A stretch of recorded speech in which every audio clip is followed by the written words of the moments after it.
Good morning, everyone. Let's just do a sound check before we get started. Can everybody hear me? Can everybody see me this morning? Good morning, Doctor. Good morning, everyone. Okay, perfect. I see we still have a few people in the waiting room, so let's just give them 1 minute to join us before we get started. But first, let me welcome everyone to this essay writing workshop. So this is a 4-day event, because as you can imagine, there's quite a lot of content to cover.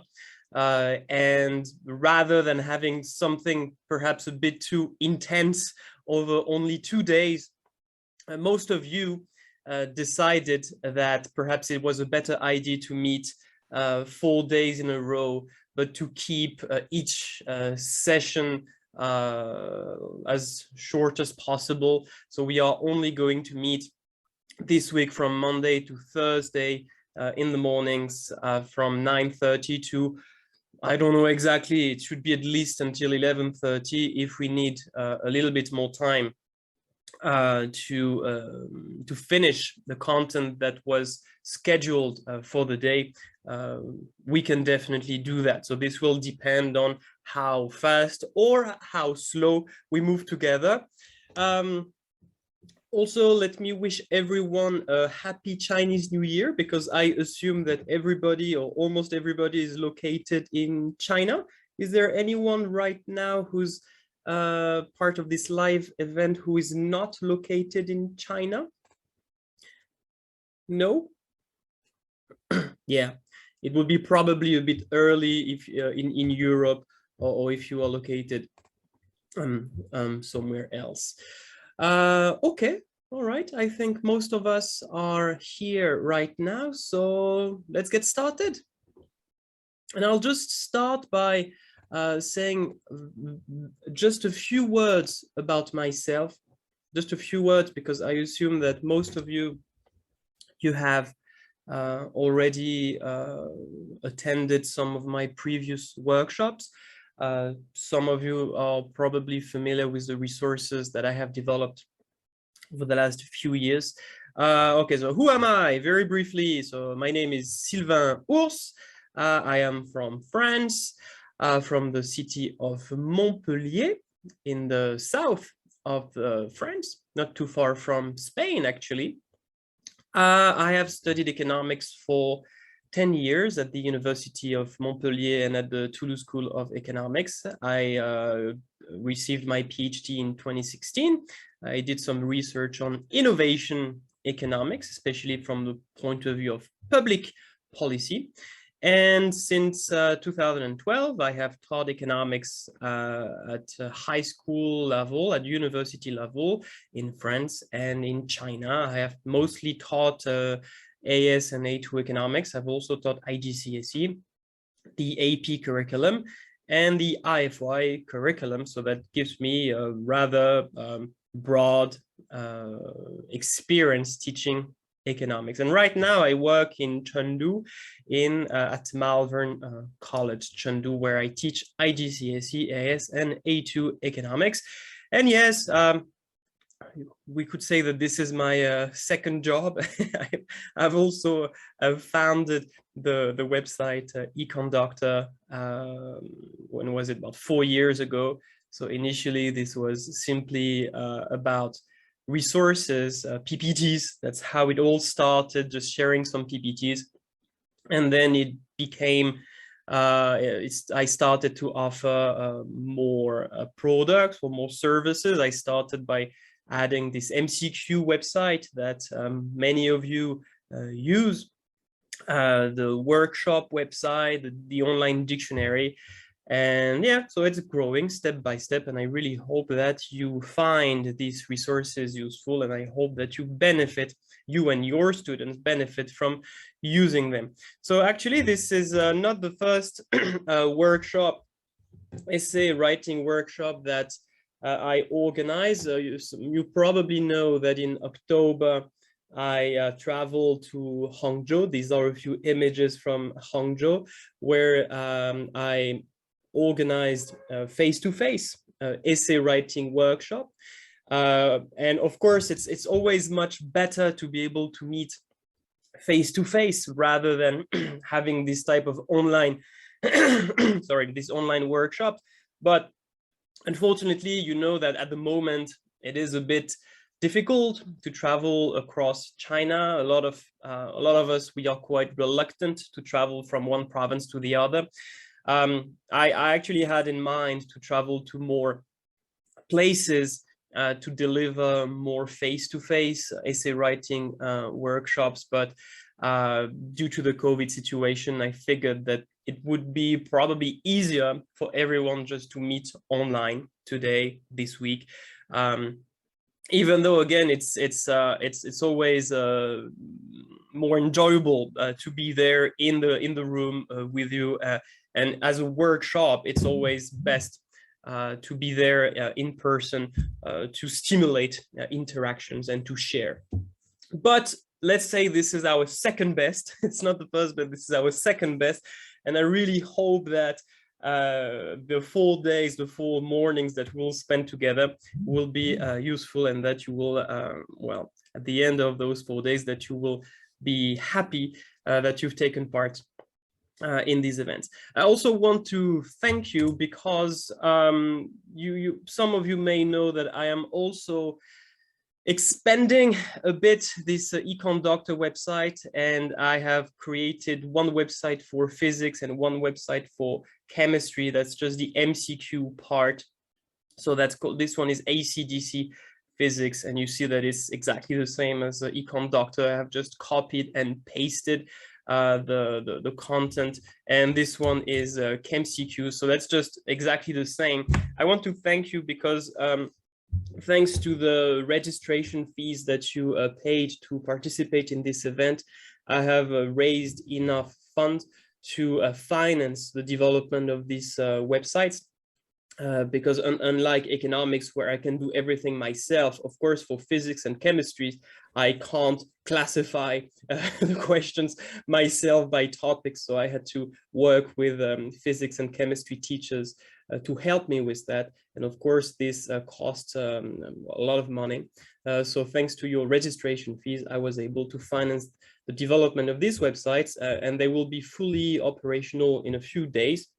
And many physics and chemistry teachers will be able to benefit, and students will be able to benefit from these websites, and everything is entirely free for this website. So thank you very much. Okay, before we move on, so obviously I'm not going to ask everyone to introduce themselves. This would just take way too long, but I would like perhaps a few of you guys, if there are a few volunteers who would like to just read this sentence for us and fill in the blanks. Good morning, my name is I teach or study, because I was told that there might be a few students also attending this workshop today, or at least, well, perhaps in the future, watching the video recordings.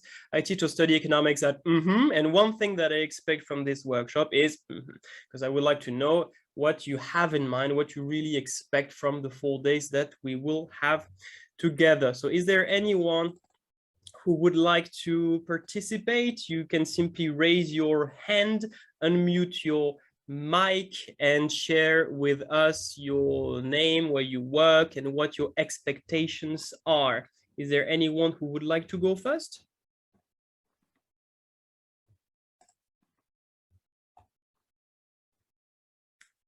Yes, Mr. I'm not sure how to pronounce your name. Sorry, Shoaib. Shoaib. I'm sorry. Yeah, no Sorry. problem. Yeah. All right. Shoaib. It's Shoaib. Shoaib. Yeah. Oh, okay. Thank you so much. Yeah. Thank you so much. Good morning. Good morning, everyone. My name is Shoaib Kahoot, and I'm studying PhD economics at Shandong University. And one thing I expect from this workshop is the is to learn about how to actually engage students with the essay part of the econ. So yeah, thank you very much. Thank you. Thank you very much. Is there anyone else who would like to just introduce himself or herself very quickly and share one expectation with the rest of us?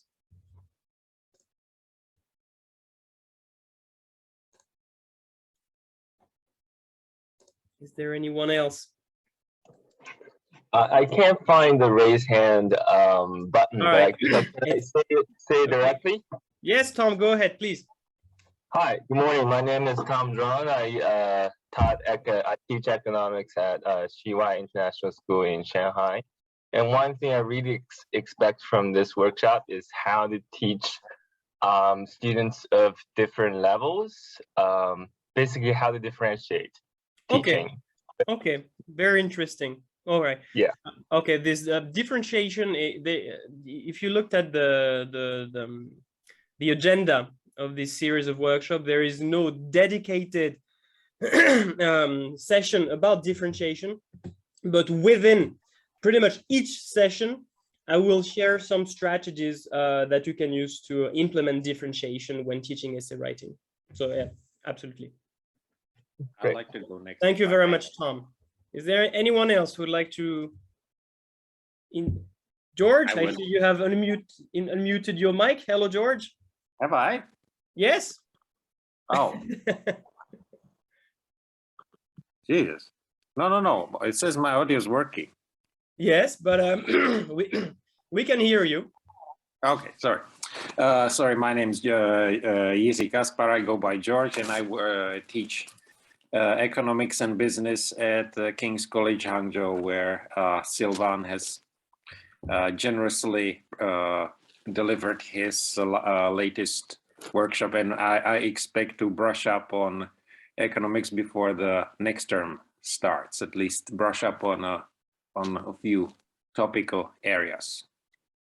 Okay, thank you very much. And George is also the director of this where is it? Yes, all of the images that you saw earlier. George is the one who was the man behind the camera. So thank you very much, George, for joining this event for the second time. I guess once was not enough, and yeah, it's always a pleasure. It's good to see you again. It's a pleasure to have you among us today. Thank you, George. All right. Who else would like? We still have some time. Who else would like to share, to introduce themselves briefly and to share one expectation? Mabel, I see you haven't muted your mic. Or maybe that was an accident. Do we have anyone else? Sure. Anton? Good morning. My name is Anton. 我再给你一个份儿新的吧， Anton? Yeah, I can hear you. 就是 Formula Book 是有新的。Anton, I can hear you. I think it was you.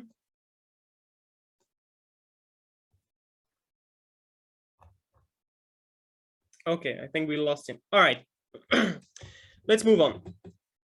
So thank you, guys. I think we are now ready to have a look and to start. So this is the introduction. So I'm just going to introduce a few things about this workshop. I'm not going to read the objectives again. I send them to you. You can simply have a look at these objectives. But that's broadly when I created this this workshop, when I started to prepare some the content, the supporting documents for this workshop. This is essentially what I had in mind. These are the main things that I wanted to achieve. And well, hopefully at the end of those 4 days, everyone will consider that these objectives have been reached. All right, so these are the main objectives. Let's have a quick look at the content. So they are, of course, 4 days. This is day one. Today we'll talk about two main topics. The first one, understanding the assessment criteria or what is the way it is called in the syllabus, the assessment objectives, which is basically, which are the rules of the game, okay? If you want to get the highest possible score, there are some rules. If you follow the rules, you can get a high score. If you don't follow the rules, it's unlikely that your students will do very well. So it's important to understand what the rules of the games are before we start writing an essay. So for this first part, I will mostly lead the session. For the second part, the most common mistakes and how to avoid them, then I will really step back, and I would like everybody to share mistakes, common mistakes that your students often make, and some strategies that you share with them, some solutions that you have come up with to prevent or correct those mistakes. All right, so that's the plan for today. Tomorrow, you see that there we will have a lot of different topics, but each of them is usually quite short, so that's why we will be able to cover that much content. So the first one is perhaps the most important: how to make a point, how to make an argument, statement, explanation, illustration. That's what we will talk about. I will use a lot of examples to illustrate that. Second one, how to give valuable feedback to your students. If you don't give feedback to your students, it's unlikely that they will make good progress. So what are the key ingredients of good feedback? And then we'll have a list of other topics that should take 15 minutes for each of them. What I will do is simply to basically introduce the topic, give some ideas, and then again, I expect that everybody can contribute as well. How to implement student peer reviewing, how to format an essay, how to use diagrams, how to choose what essay question to answer, how to use transitional words and phrases, and how to support non-native English speakers. So these are just short topics, and we can share, we can exchange on these topics. Day 3 is probably going to be, the content is going to be a bit more advanced, because we need to talk about evaluation, how to evaluate. I'll start to introduce this assessment objective today, because remember, today we talk about the assessment criteria, and evaluation is definitely one of them. But we will spend more time on Wednesday to really focus on evaluation, because this is by far the most challenging skill to develop. And this is also usually the assessment objective for which there is the most room for improvement. There are many students who are doing well for knowledge and understanding, application and analysis, but they still don't write much of an evaluation in their essay. So I really think that this is what we must focus on if we want to allow our students to make the greatest improvement. And on Wednesday, we'll also talk about how to plan. I forgot to mention it, but there is also the planning before the structure, how to plan and structure an essay. And finally, on day 4, we will only look at work from students. And as I mentioned in the group yesterday, if you want us to analyze work from your students, your AS or your A2 students, essays, of course, just send me their work, and I will select some samples, some example answers, and we will discuss this their work together, try to analyze, okay, what do we like about these essays? What do we consider are the main strengths of this essay, and how what areas would deserve some improvement, and then what should we do to improve it, and what feedback we should give to that student to improve and to write a better essay. So feel free to send me some work from your students, yeah, so we can have some something to work with on Thursday. So that's the plan. Before we start, just a few more things. Why does it matter? Why do we have a workshop entirely dedicated to essay writing? Well, because in AS, this accounts for 60% of the overall grade, and in A2, this accounts for 70% of the overall grade. So you see that I have also included the data response in AS and A2, simply because the skills that are required to write an essay can be used, of course, to write data responses. They are essentially the same, even though you don't have the structuring in a data response, especially for longer answers, like, for example, 8-mark questions in data responses. The skills are essentially the same. If you can write a good essay, then you should be able to write a good data response as well. So that's why I counted everything together. So that's reason number one. The majority of the marks that your students can gain in A-level, AS and A-level, come from essay writing and data response. So that's why it's important. And besides, writing a good essay is not only useful for economics. In 1 year or in 2 years, your students will be at university and they should be able to write a good academic essay, not only for economics, but for most likely many subjects that they will take at university level. Okay, so it's not only about economics, it's a very important skill to develop their for their professional development, simply put. And it's actually very difficult for us. I think as economics teachers, we have a very difficult job because we have to do two things, actually. We have to teach the content. We have to teach economics, all right? The micro, macro, and everything. But we also have, in most cases, we also have to teach them academic writing.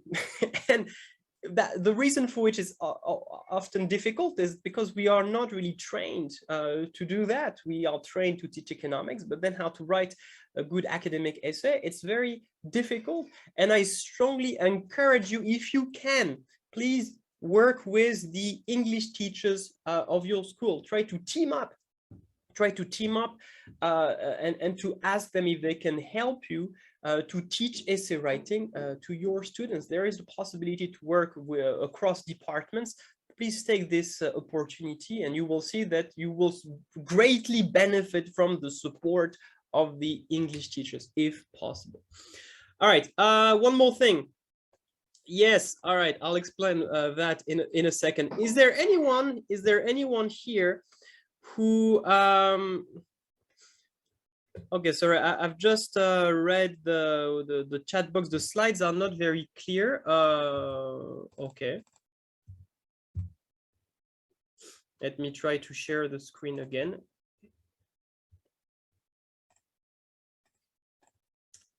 I think I know what the problem was. Better?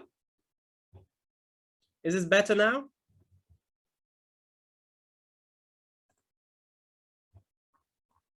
Should be better, right? I hope. Okay. Sorry about that. Okay, who can, is there anyone here who can tell me or explain, not me, but to explain to us what we call a network externality? A network externality. What is it? Who can explain to us what we call a network, usually positive, a positive network externality? The more people use it, the more useful it becomes. Yes, exactly. A network externality is the idea that what makes a network valuable is the number of users. And my favorite example are dating apps, obviously, and that's why I included that picture.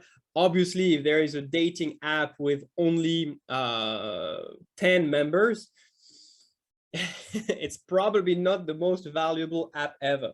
On the other hand, if you have a dating app with 2 or 10 million users, that makes it way more valuable. And that's the same thing with today's workshop. What makes this workshop valuable? Honestly, it's not me. Of course, I will do my best to add as much value to this series of workshop, but what is really going to make it valuable is your involvement, your participation, not only your number, but whether or not you will contribute, whether or not you will share, whether or not you will ask questions, whether or not you will interact with the other members. I'm just leading this workshop, but as often as possible, I will try to step back to give you more room to be able to exchange with your fellow economics teachers. So I truly hope this is not a lecture, okay? This is not a lecture, this is a workshop. We work together, we share. We have, how many are we at the moment? We have 31 brains. So let's make use of this full potential. If it's just me talking, it's going to be boring and you will not consider that this workshop was very useful. So I truly encourage you to participate as much as possible. Don't wait for me to be finished with something. If you have a question, you can raise your hand, you can unmute your mic, you can ask a question, you can type in the chat box. I will try to check it as often as possible. All right. And finally, yeah, you've seen that before. I'm sure these are, do you know what is the purpose of this? You've seen that on many websites.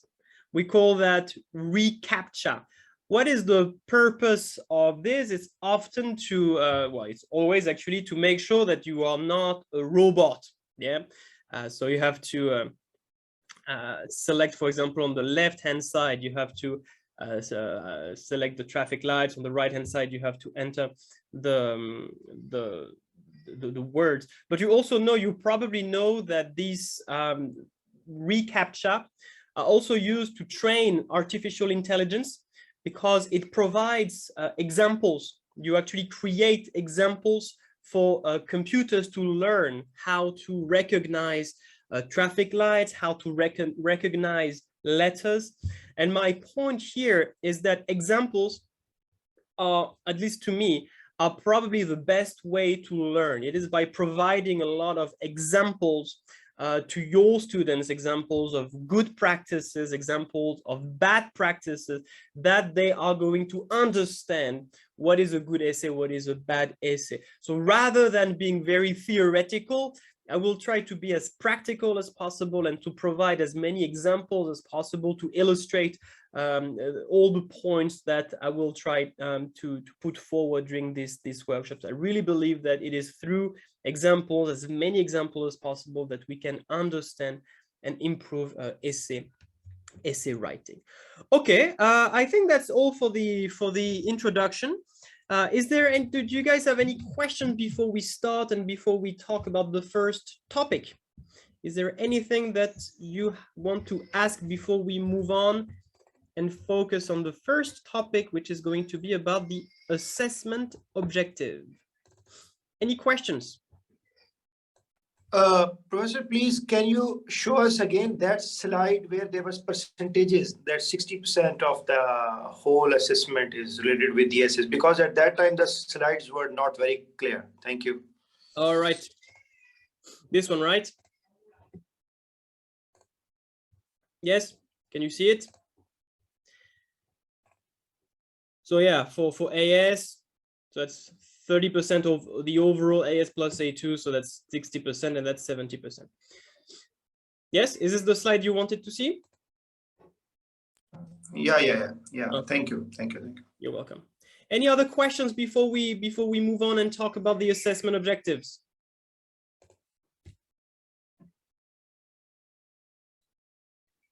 Okay, let's do it then.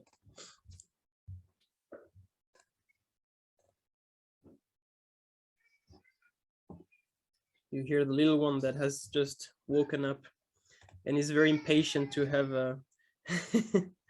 to have his bottle of milk. All right, let's get started. Now it should be clear. I think. Okay, you should all see the PPT, and it should be clear, hopefully. Okay, so you know that for AS and A2, they are currently for assessment, what is called assessment objective. And I actually don't like this term, assessment objective. I think it's very confusing. I use criteria because it's really what it is. They are four criteria that examiners will examine to determine, to calculate the grade that a student should be awarded rather than an objective. So of course it's an objective in the sense that it is a skill that you must develop, and if you have successfully developed that particular skill, then you could regard that the objective has been met. Okay, but I think whenever we talk about the assessment objectives, we really have to think in terms of what are the criteria. So let's start talking about figure skating. I think this poor girl did not do very well yesterday. Is that her? Yeah. Is this I actually included the picture a few days ago. I believe she is the Chinese ice figure skater who fell yesterday, correct? And I also believe that a lot of people were very upset because of that, because she was part of the Chinese ice skating team. And the reason for which I introduced this picture is because just like essay writing, if your students want to achieve the highest possible score, the highest possible grade, there are some rules that they should follow, just like when an athlete is competing and wants to obtain the highest possible grade. Okay, you know that for figure skating, the figure skaters, they obtain a grade, and whoever gets the highest grade wins. And there are some criteria, there are some assessment criteria that are used to determine the grade that these athletes are going to obtain. So I actually checked, I wondered a few days ago, I said, okay, what are the criteria? What are the assessment objectives for figure skating? And actually there are 5. So these are the 5 assessment criteria that are used to award the score to those participating in the Winter Olympics and participating in figure skating. And you see, it's very similar for economics. We also have assessment objectives, and obviously if your students are not aware of these assessment objectives, how can they do well? How can they obtain a high grade? Would you say that your students know what the assessment objectives are? Would you say that your students are familiar with the assessment criteria? Do they know what is expected from them when they write essay? Would anyone like to tell us? Do you think your students know what the 4 assessment criteria are when writing an essay? And do they know what this means? Would anyone like to share with us?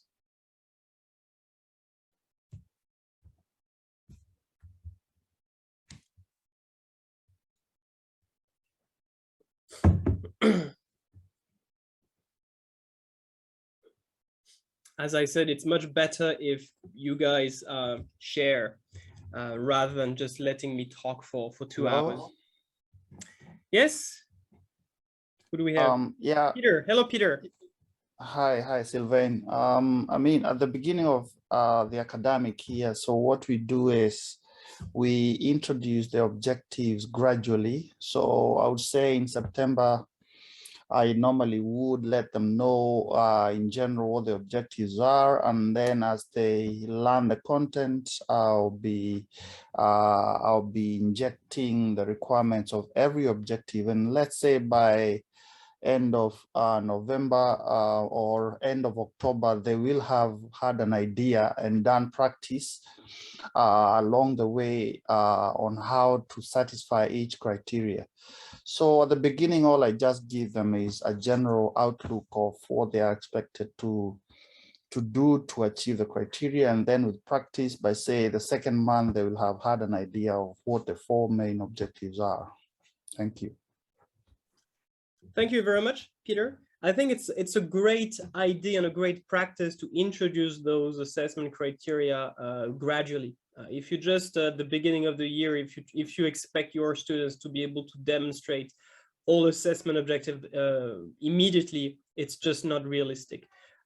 Usually what I do not really introduce them step by step, maybe I should, but I usually leave evaluation for later.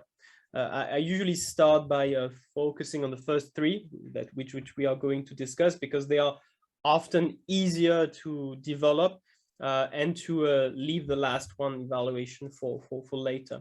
But yeah, I think what you described is a very effective practice, because it really allows students to build up their skills step by step.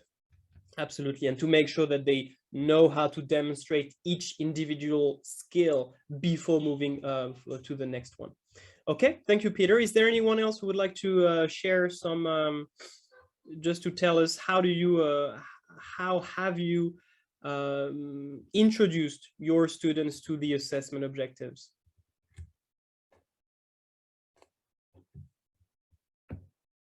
Yes, Anton?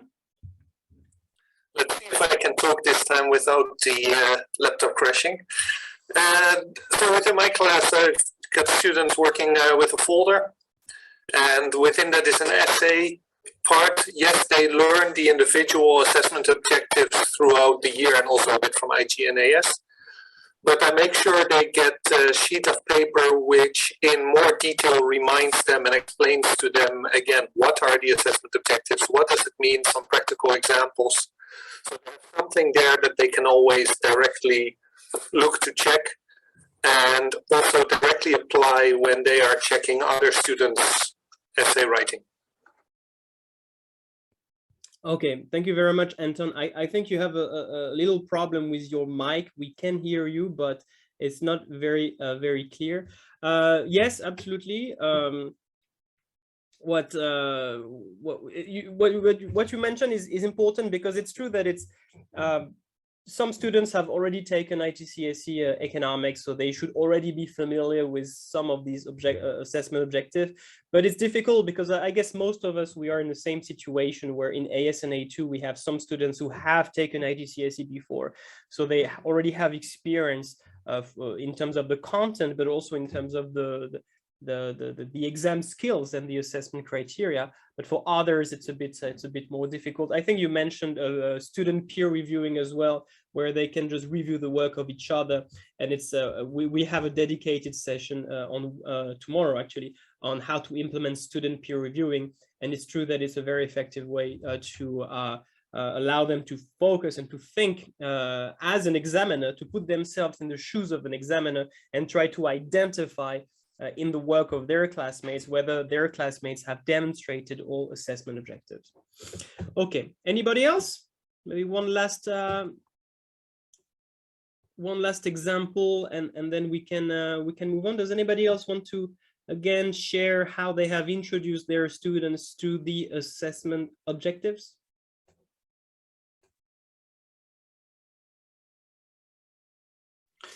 Yeah, Shoaib here. Yes. So when I used to teach before, so what we used to do is to at the very start of the session, in the second lecture actually, to give them the PPT about all these check boxes on which they can work on. But one additional thing which I used to do is from the very start, I used to ask them that do you think that your English write-up is not good? And then I used to engage the other department teacher to actually help them to polish their English at that specific area.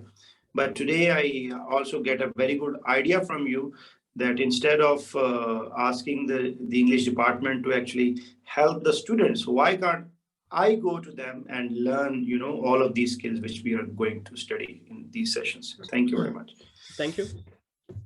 So yeah, of course, talking about because again, you see the assessment objectives, they are the rules of the game. So of course it's better to know the rules before you start playing. So these assessment objectives, they should be explained at the beginning of the year, definitely, but it's not enough. Okay, if you just tell them once in August or in September, all right, these are the assessment objectives, and then if you expect them to remember and to be able to implement them in their essays. Of course, it's not realistic. So this is really something you have to reinforce on a very regular basis, to remind them. And again, as I said earlier, to show them examples. Okay, oh, you see, that's a good practice. This is a good analysis. This is a good example. This is a good use of definitions, and so on. Just so then as the year goes, as they are provided with more example, as they do more practice, this will become more and more obvious. If you just explain to them from a theoretical perspective, this is an analysis, it's going to be very hard for them to actually implement and actually demonstrate their analytical skills. And yeah, teaming up with English teachers, if possible. Of course, it depends on whether or not your school allows it, whether it makes sense, whether it's possible. But I've done that in the past, and it has proven very, very effective. Okay, so yeah, the assessment. Sylvain, maybe yes. one last thing. Yes. Sorry, I won't take much time. Yeah, go but ahead, again, what I do is at the beginning, whether it's IGCSE or mostly I do this with IGCSE, where their assessment objectives are still alien to them. As I teach the content, I'll get to a point maybe after 2 weeks and talk about knowledge. And then I'll give a drill, maybe a 5-minute drill where they can't use their books and just apply that that assessment objective in answering a real exam question. So then the next 2 weeks again, I'll give another drill after teaching AO2 application. Then I'll give them a real exam question where they don't have books and they need to apply their knowledge of application in answering a real exam question. So I do this gradually. And after maybe 2 months, with their knowledge of the 4 objectives with them, they can answer either an 8-mark question or a 6-mark question in a span of, say, maybe 12 minutes. So this, I call it essay drilling, where they just sit down, exam conditions, they don't have books, and they have to apply all the objectives. Remember that at the beginning, they would do it AO1, AO2, AO3, so be an essay drill for each one of the assessment objectives done fortnightly, and then eventually they'll be able to apply all the 4 objectives and answer an exam question in exam conditions. So I'm able to do this in 2 months, in maybe 2 months, cover all the AAR assessment objectives, and I find it useful that way. Thank you very much, Peter. I don't have much to add. I completely agree with you, and I think what we have to like what we can remember from this discussion that we've just had is that yes, the rules of the game should be introduced gradually. Otherwise, it can be overwhelming, especially for those students who struggle perhaps a bit more. So start focusing on the assessment objectives that are the less demanding. As you said, Peter, to practice on a regular basis, to put them in exam conditions, and to ask them to focus, to always keep these rules in mind when writing, and gradually to provide more examples, more practice, and to introduce more and more objectives that are more demanding. And rather quickly, they should be able to successfully demonstrate all 4 assessment objectives. So yes, the assessment objective that we have in AS and A2, they are based on the famous Bloom's taxonomy. Essentially what we have, you see, understand, remember. So this pyramid goes from the skills that are the least demanding, or at least the skills that are the easiest to acquire. And as we go up the pyramid, we have skills that are more and more difficult or more and more challenging to acquire. So understand, remember, this is knowledge and understanding. Apply, that's application, analysis, okay, evaluate, and creation, of course, that's going to be the overall essay. So in the current syllabus, we have these 4 assessment objectives. You have a very brief description of what they are. I'm not going to have a look. What we're going to do in a minute is to look at them individually, all right, to just take them one by one and to discuss, to talk about what does it mean and how do we demonstrate each of these skills individually. So yeah, essentially that's what we have, right? Under AO1 knowledge and understanding, that's understand, remember. AO2 application right here, AO3 analysis right here, AO4 evaluation right here. Evaluation is more demanding simply because it requires all previous skills. Okay, when you make an evaluative comment, you have to analyze, you have to use examples, you have to demonstrate your knowledge and understanding of the key terms, and you have to do something else, which we will discuss later today. And when you combine everything, you have creation, because writing an essay is a form of creation, of course. And if you look at the definition, combining parts to make a new whole, well, your new whole is the essay that you have written. So the creation part is just the overall combination of the various sections and parts of your essay. You know that the syllabus is changing next school year, and in the new syllabus we only have three assessment objectives, but I really don't think it changes anything. To be honest, I'm not sure why application has been removed. Obviously, this does not mean that students are no longer expected to apply their knowledge, to use examples, okay? And you see, actually, application seems to have been included in AO1, apply knowledge and understanding. So application is still there. And the fact that there are only 3 assessment objectives, I really don't think it changes anything in practice for your students. This application is still a skill that they must demonstrate. All right, but let's focus on the current syllabus for now, because of course in May and June they will take the examination based on the current syllabus. And the purpose of an examination is for students is to show their skills.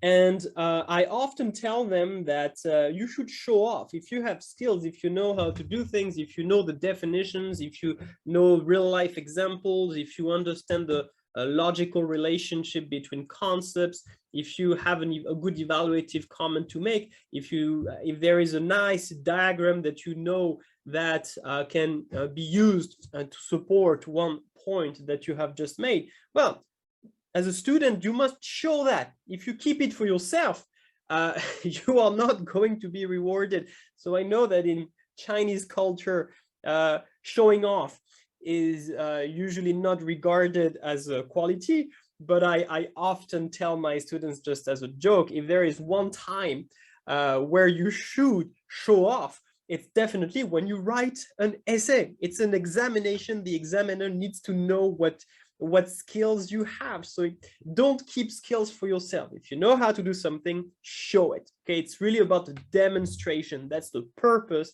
of writing an essay, to show the skills, to demonstrate the skills. And of course, it's important to know what skills to demonstrate and how.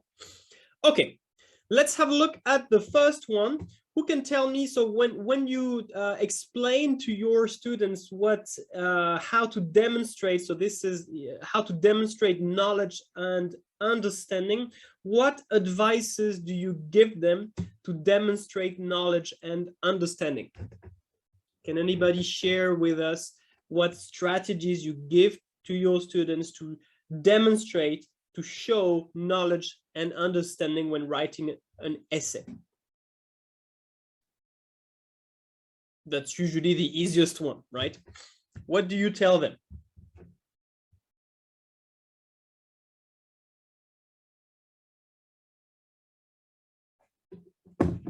Anyone, please?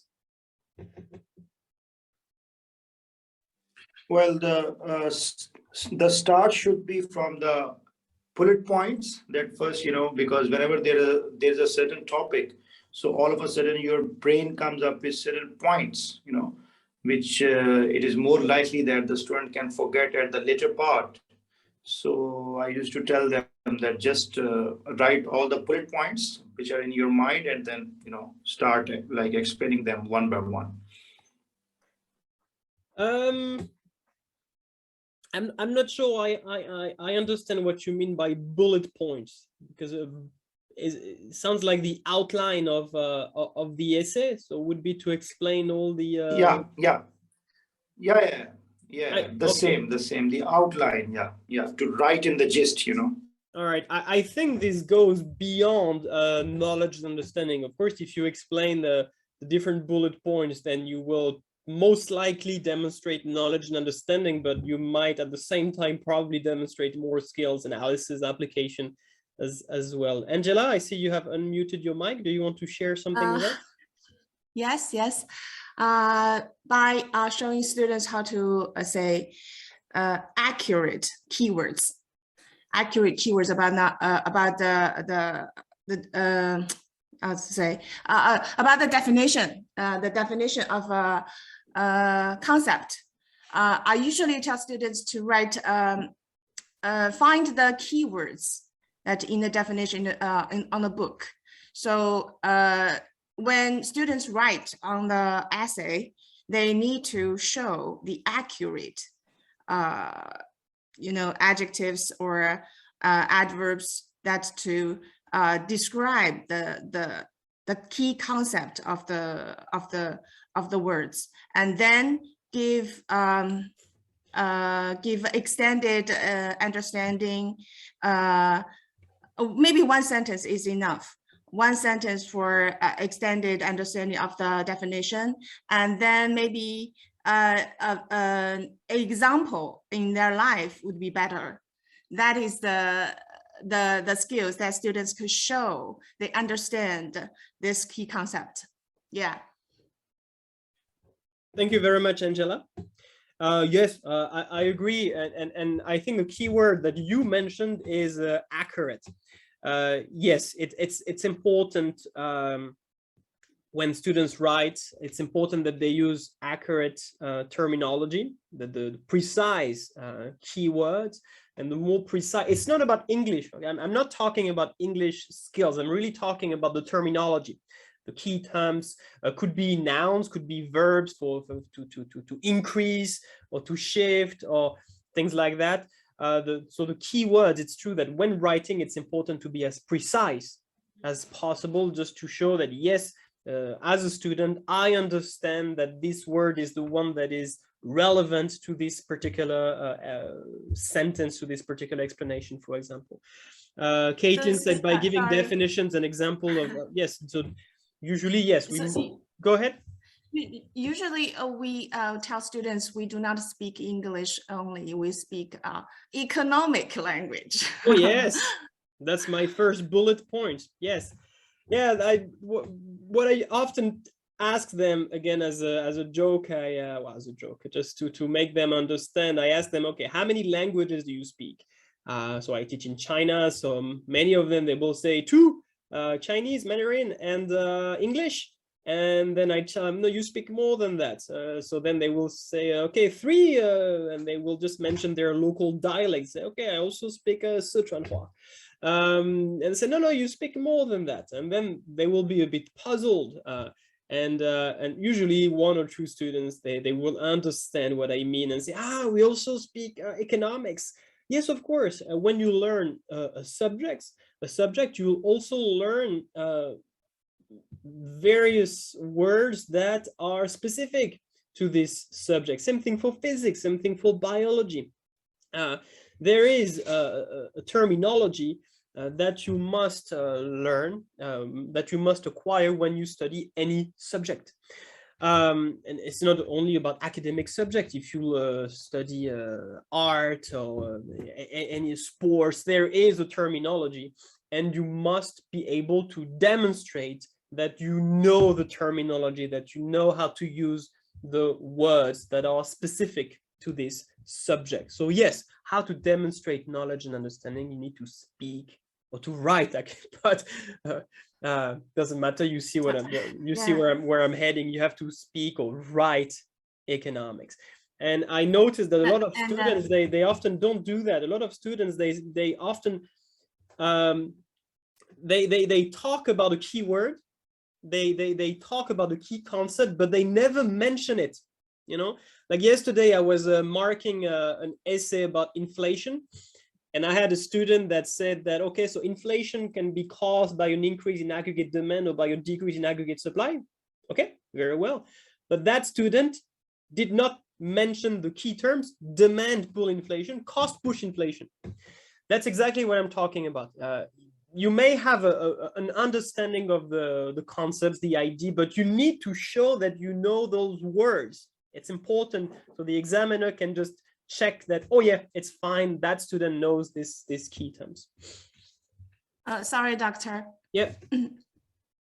I think just now you mentioned that we could cooperate with English teachers who could help us to teach academic writing. And this part, I think, you know, the economic terminology part would be the difficult part that we, I'm thinking about it, you know, I think it's a great idea we cooperate with English teachers, but English teacher would not help students to use economic terminologies. So, okay. Okay. Working with English teachers does not mean that you can expect the English teachers to do everything. Or what I mean is that you can't expect them to help you with every aspect of writing an economics essay. Of course, regarding the terminology, it's likely that the English teachers will not be able to know whether the economics terminology has been used properly. On the other hand, working with English teachers can be very useful on how to make a point, how to make an argument, how to explain something clearly, how to use an example that is going to be relevant to support the point that has been made before. This English teachers can definitely help you with, but obviously regarding the terminology, this might be more challenging for them to know, to assess the quality of a student's work. So I have shared this new this Word document. You should be able to see it. What it is it is a model answers that I have written, I don't remember, a few years back. And what I did is that I highlighted all the key terms, or at least everything that is clearly related to economics, that has a particular meaning in economics. And you see that there are many. You see that everything that I have highlighted is a key word or something that has a particular meaning in economics. And that's what a good essay, in a good economics essay, you should have as many key terms as possible, just to make sure that the way you write is using economics terminology as often as possible. So always try to encourage your students to use the vocabulary that they have learned in economics. All right, what else? What else? How can anybody share other strategies that you share with your students to demonstrate knowledge and understanding? Apart from speaking economics, using key terms, what else?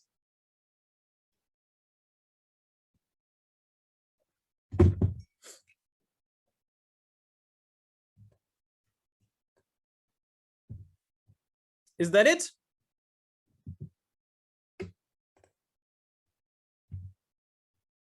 Okay, using Angela's in the chat box, Angela says use diagrams instead of words.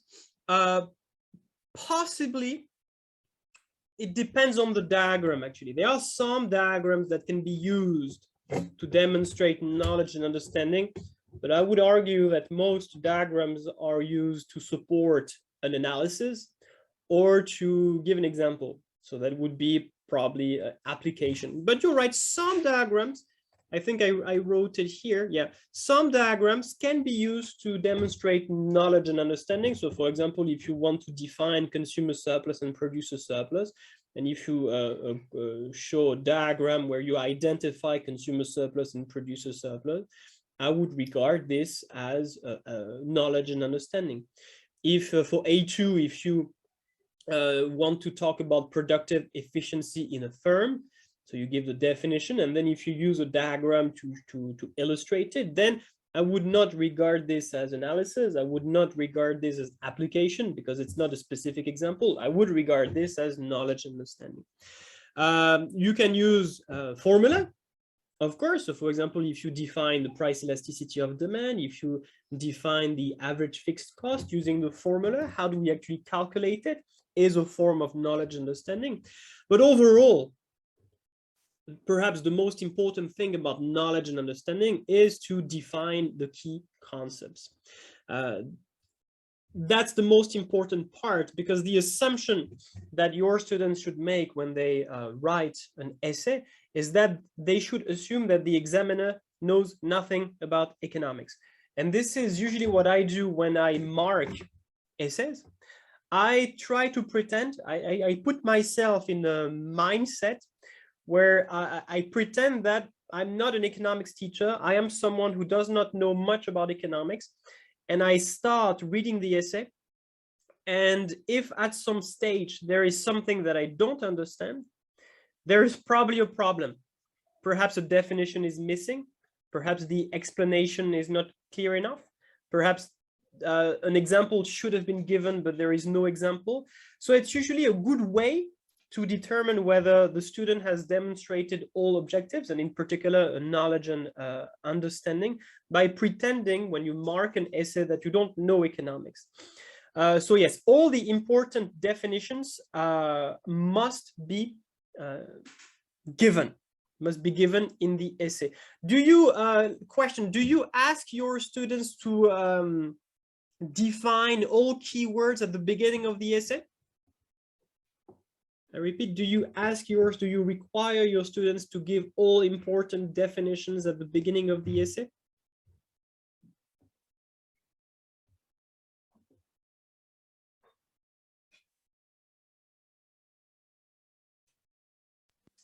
No, Professor, no.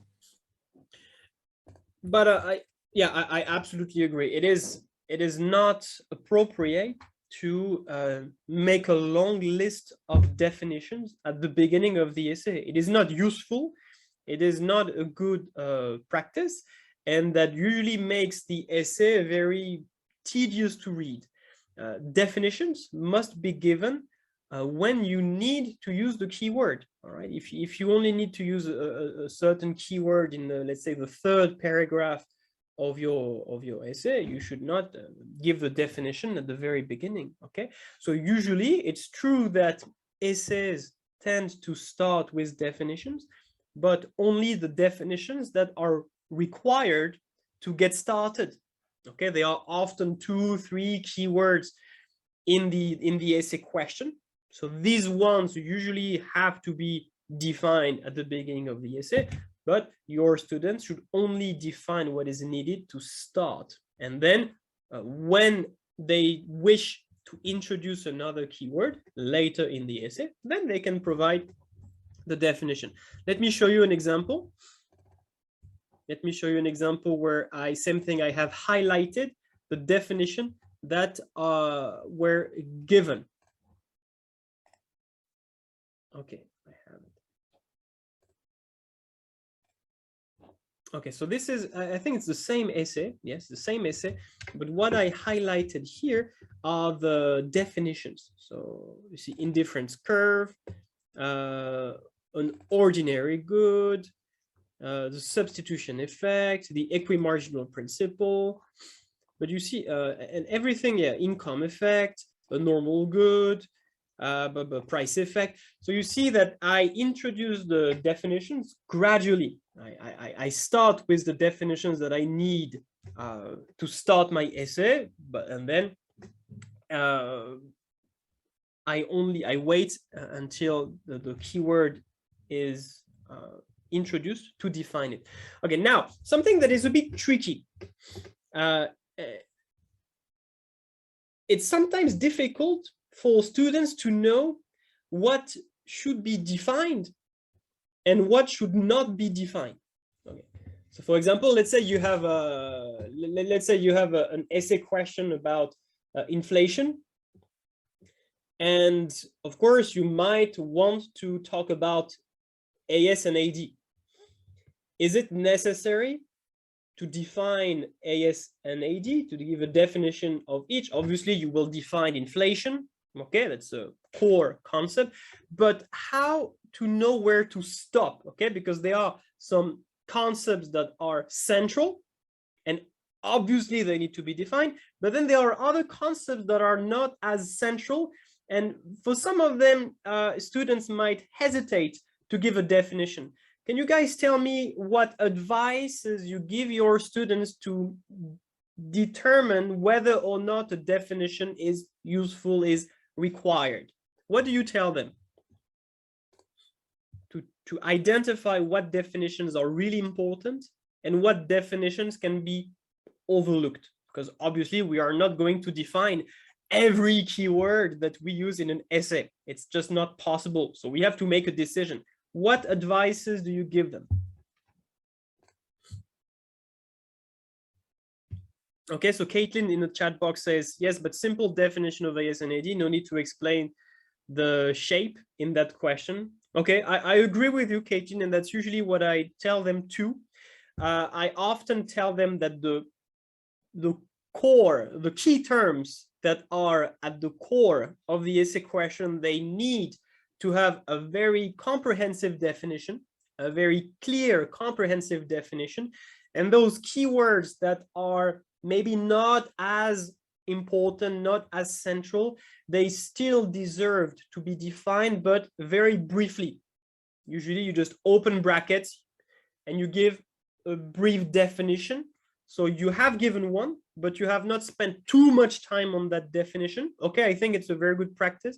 Does anybody else have another idea on how to help students to determine which key terms to define and which ones to, well, not to define? Do you have other strategies? To see, Angela says, to see if the keywords are important to explain the key points. Okay, so this is, of course, that's one way to determine how central the concepts are. Any other technique? Those terms which are very crucial or very important or very related to the topic of the essay, and those terms are very complex too. For example, if they're like something related with trade, and so they need to define what dumping is. So yeah, that was the example came to my mind, and we did that. Yes. Also, after some time, students, they again, by doing more practice, more example, they will eventually understand. Within an essay, you should not have 20 definitions. If you have 20 definitions, there is probably a problem. If you only have one definition, there is probably a problem too. So yeah, usually it's always difficult to give numbers, but within an essay, you might have anywhere between 5 and 6 definitions, something like that, really depending on the context. So you're right, the students should really think about what is the most important, give a long and comprehensive definition, things that are a bit less important, a brief definition, and things that are even less important, we move on, all right, without giving a definition. Okay, let's get back to the PPT. And I think we are ready for the second assessment objective, which is application. All right, so same thing. What advices do you give your students to demonstrate their ability to apply their knowledge and understanding? Who wants to share with us how to demonstrate knowledge and understanding? Oh, sorry, how to demonstrate application. How to demonstrate application when writing an essay. What advice do you give? To quote the, to quote the real case study of any like economic event, preferably the recent one. So in that way, they can demonstrate actually their understanding of the application of that core economic concept. You know, for example, Great Recession or mortgage crisis in the US, or something like tariff war, trade war, Yeah, things like that. Okay, absolutely. So real world example definitely matter. So I know that for I have not taught IB, the IB curriculum, but I know that for IB, real world examples are very important. Students must use real world examples if they expect to achieve full mark, I believe. If you have taught IB before, you can confirm, but I believe this is the case. So yes, when we talk about application, we mostly talk about examples, and of course, an example that is specific. Usually, what happens is that students, they start by explaining something that is a bit general, perhaps theoretical. And then why is this important to apply and to use examples? Just to make it easier to understand.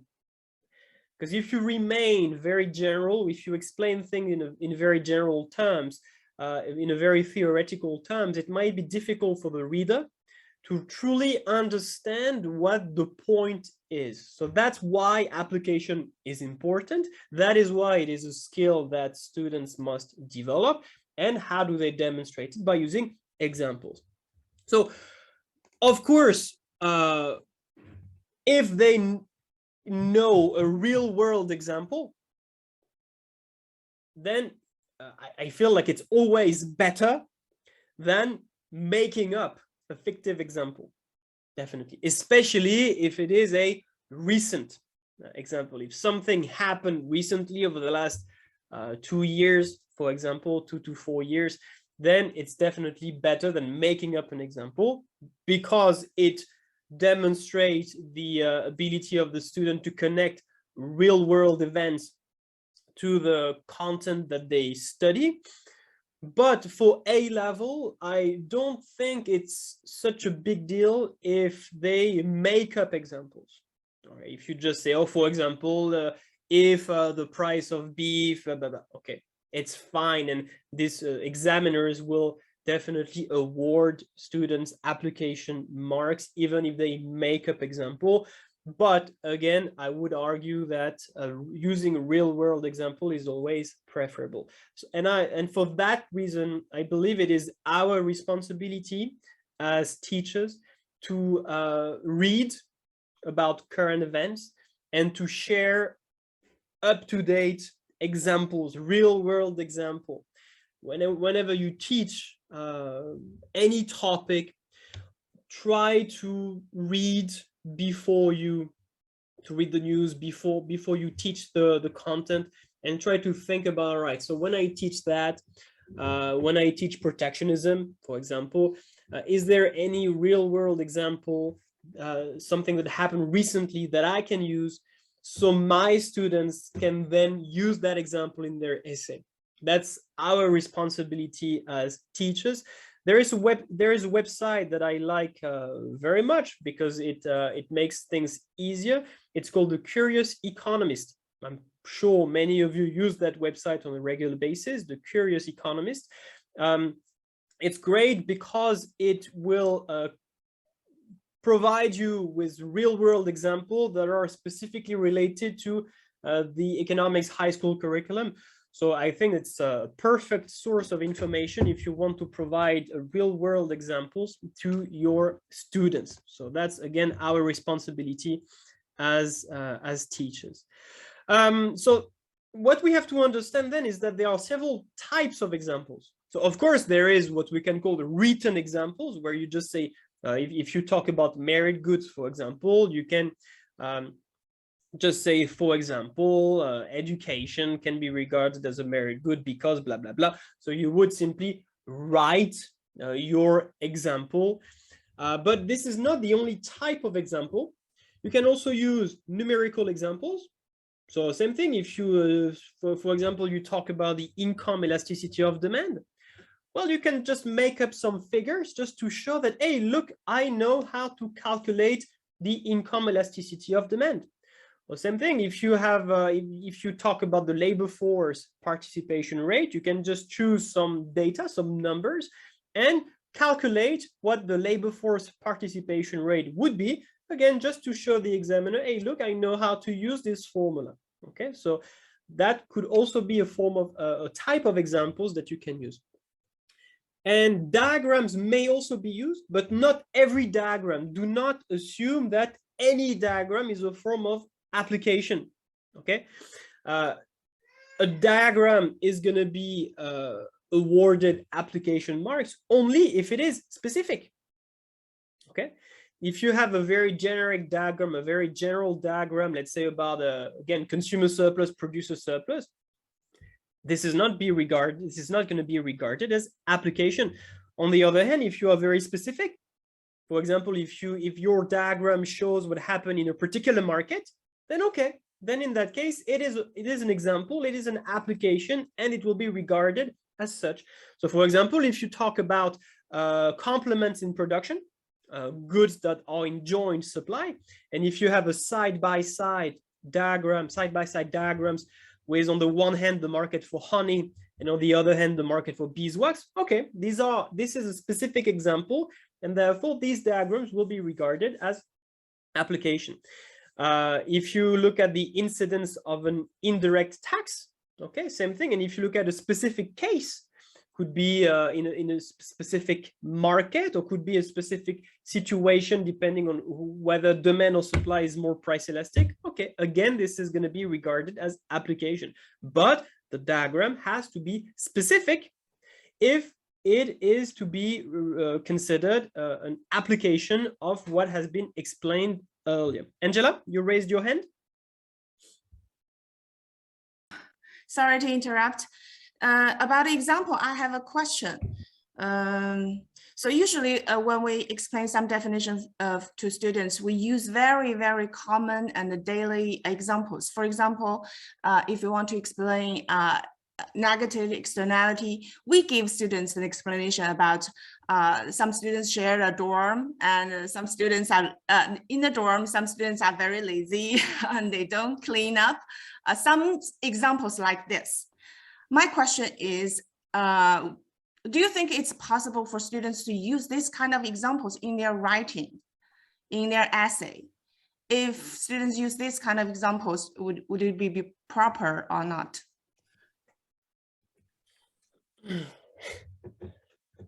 I usually do two things. Whenever I give examples, I start by giving the very common examples, the examples everybody uses.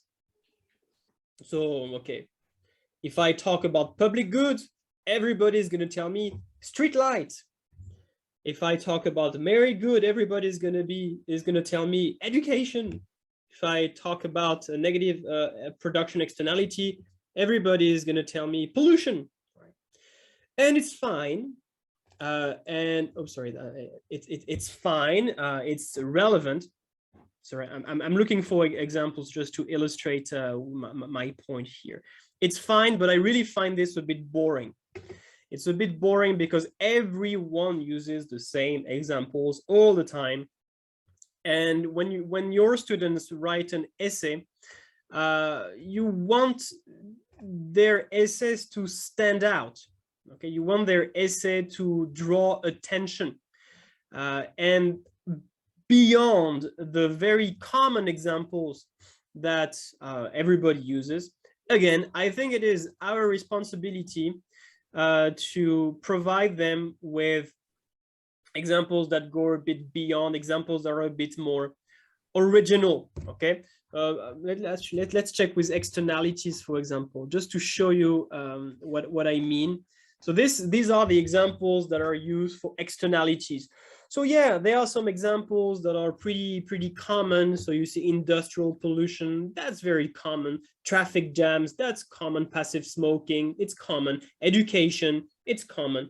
Vaccination, it's common as well. But then you see that in my table, I try to give examples that are a bit more original, things that students can use that will make their essay stand out. So for example, antibiotic resistance for negative consumption externality. Social network, we talked about network externalities, or vegetarianism, or the beekeeper and the apple grower is rather classic. But I try to provide my students with examples that are going to be a bit more original, simply because it will draw more attention. When the examiners have to mark 200 essays and you have 195 that use street light as an example of a public good, it's fine, but it's a bit repetitive, right? And it's a bit boring. When you have one student that's going to use something different, and for example, instead of using national defense, I use I use this as an example, which is asteroid defense. Why not? It's absolutely relevant, and it's just a bit more original, and it makes the essay stand out. So as I said in the PPT, you can see it here.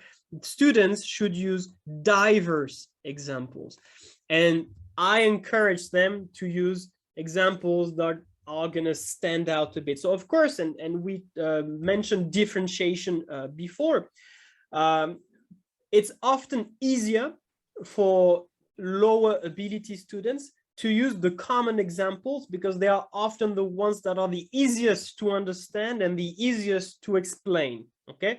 But for higher ability students, I strongly encourage them to use examples that are not going to be used by everyone else.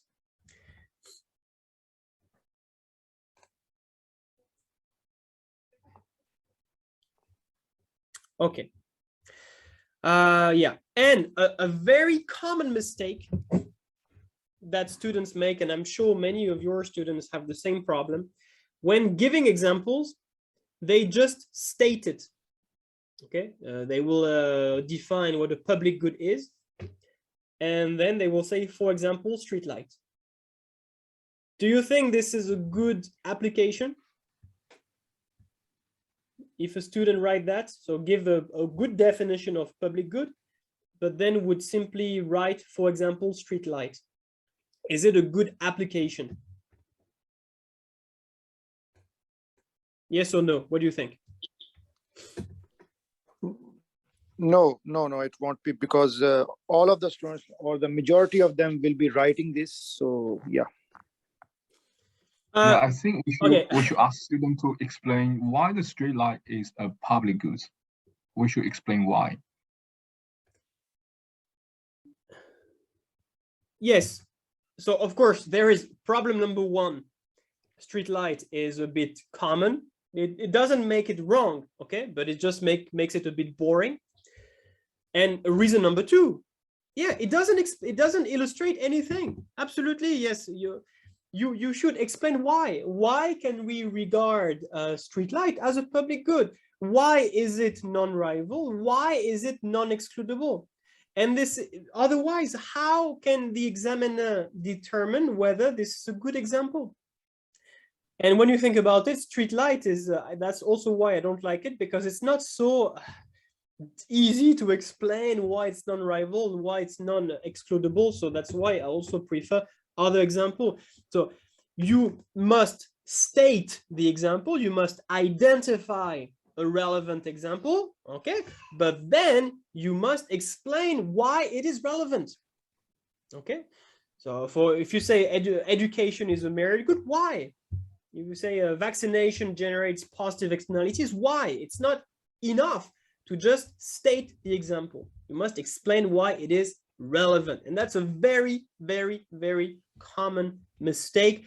It is, and it's quite easy to fix, right? There are some problems in students' essays that are difficult to fix, but this one, just tell them it's not acceptable to just state the example. You must explain its relevancy. Okay. All right, let's, I think that's all about application. Let's move on to analysis. So analysis, how to analyze economic issues and arguments using relevant economic concepts, theories, and information, and communicate conclusion is in a clear, reasoned manner.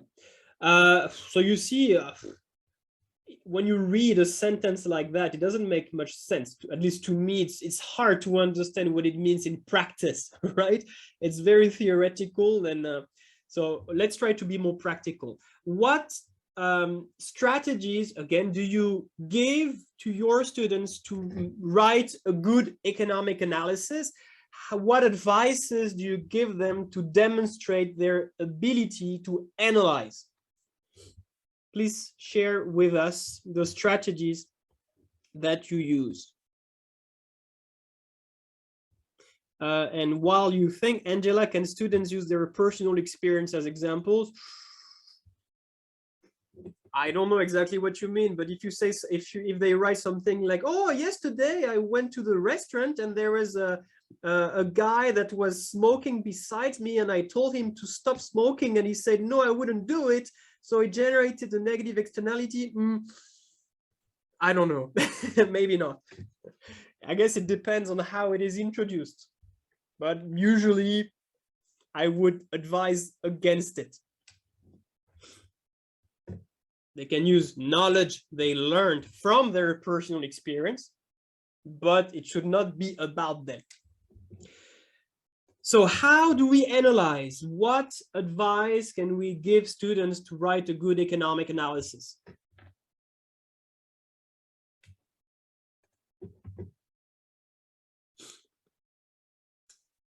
Would anyone like to share with us?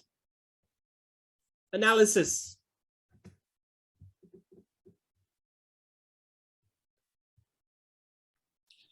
Hi, Dr. Silva. Hi, Peter. Yeah, normally I think analysis is one of, of course, analysis and an evaluation are some of the toughest objectives to hack for a student. So I spend a lot of time explaining and practicing analysis with them. So basically I introduce analysis as analysis by definition is about showing cause and effect, reaction, consequences, result of this. And like Anton has said about, if you tell me to analyze the alphabets, I shouldn't just say alphabets are from A to Z. It should be analyzed in a systematic manner. What I tell them is about them creating chains of analysis or chains of reasoning.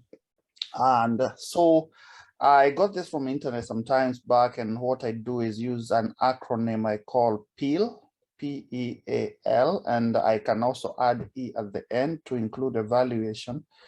So P is about stating a point and then explaining the point. E is about explaining the point.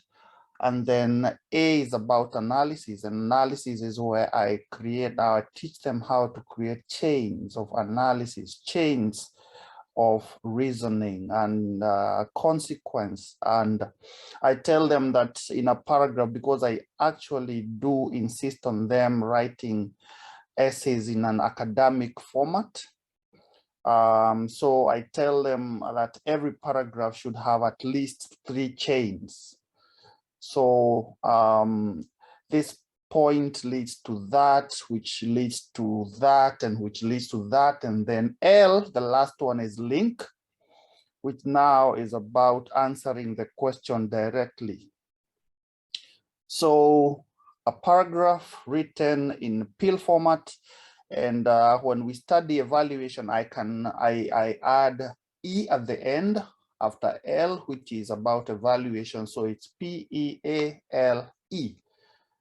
Yes, evaluate. So so that's it. Point, explain, analyze, link, and evaluate. And because I like them writing in good structure, which is what academic writing is about, instead of calling this paragraph, I call it a pillagraph, so that they are always remembering that a paragraph should satisfy these 5 criteria of point, explanation, analysis, link, and evaluation. So I call it, I'll just type it here. I call it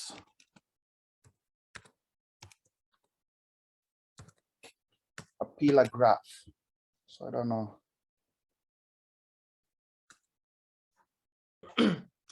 Thank you very much, Peter. You're right that Yeah. this method is widely used in academic writing, and this is the proper way of writing an academic essay. I think it goes a bit beyond analysis, because you mentioned writing a full paragraph, and a full paragraph, obviously, it's not only about analysis. When you write a paragraph, you often have to, if definitions are required, then you must give them. If examples can be used to support your explanation, you can give your examples, and you mentioned it. As part of a paragraph, you might make some evaluative comments.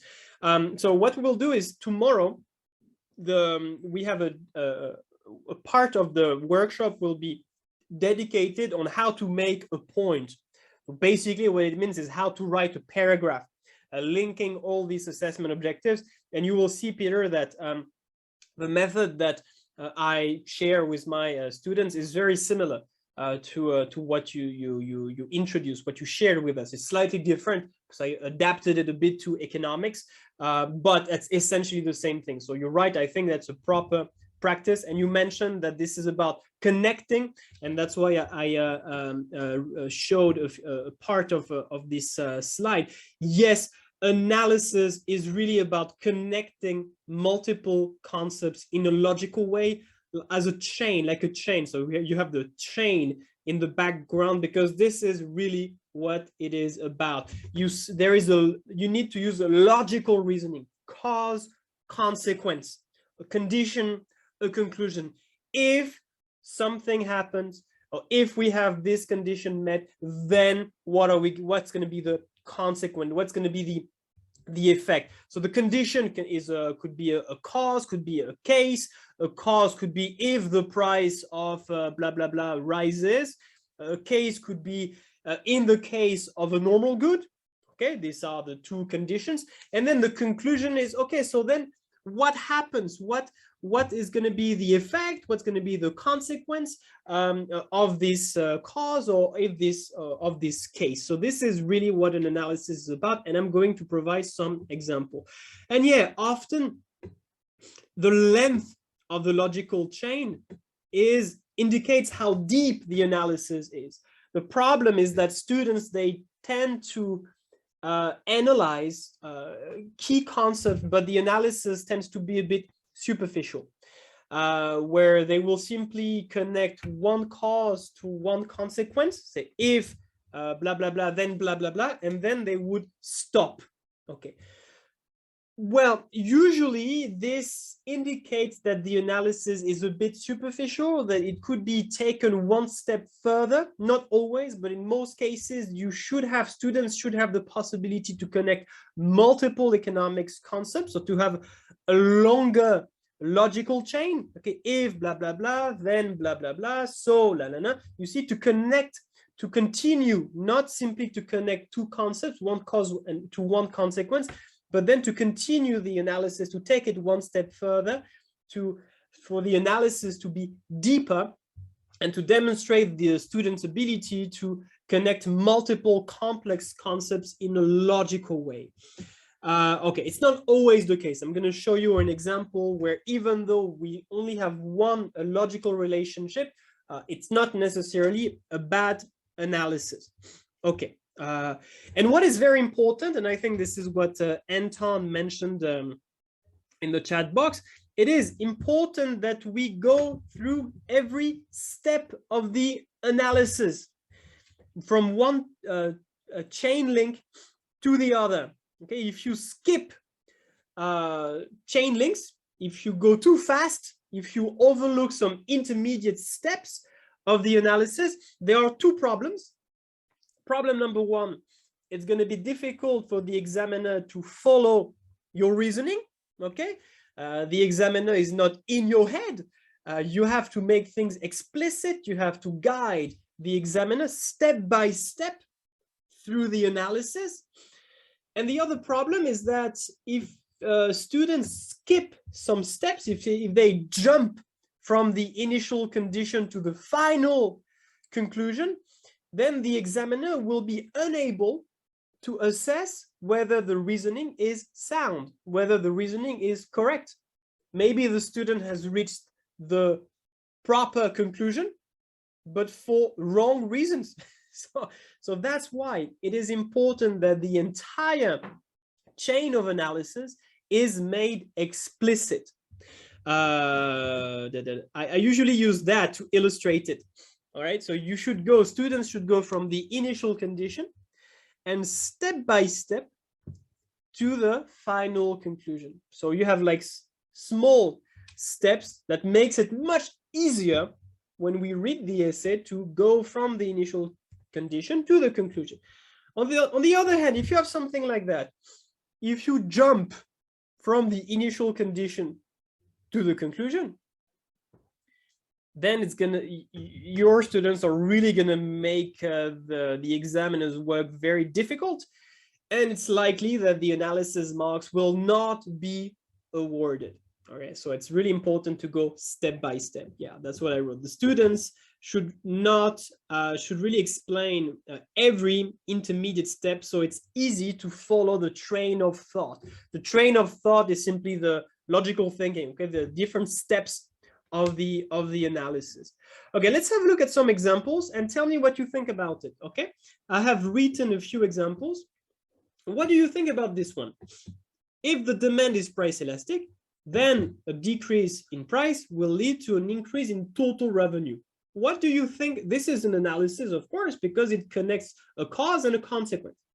What do you think about this one? Is this a good analysis? Is it superficial? Could we go one step further? What do you think?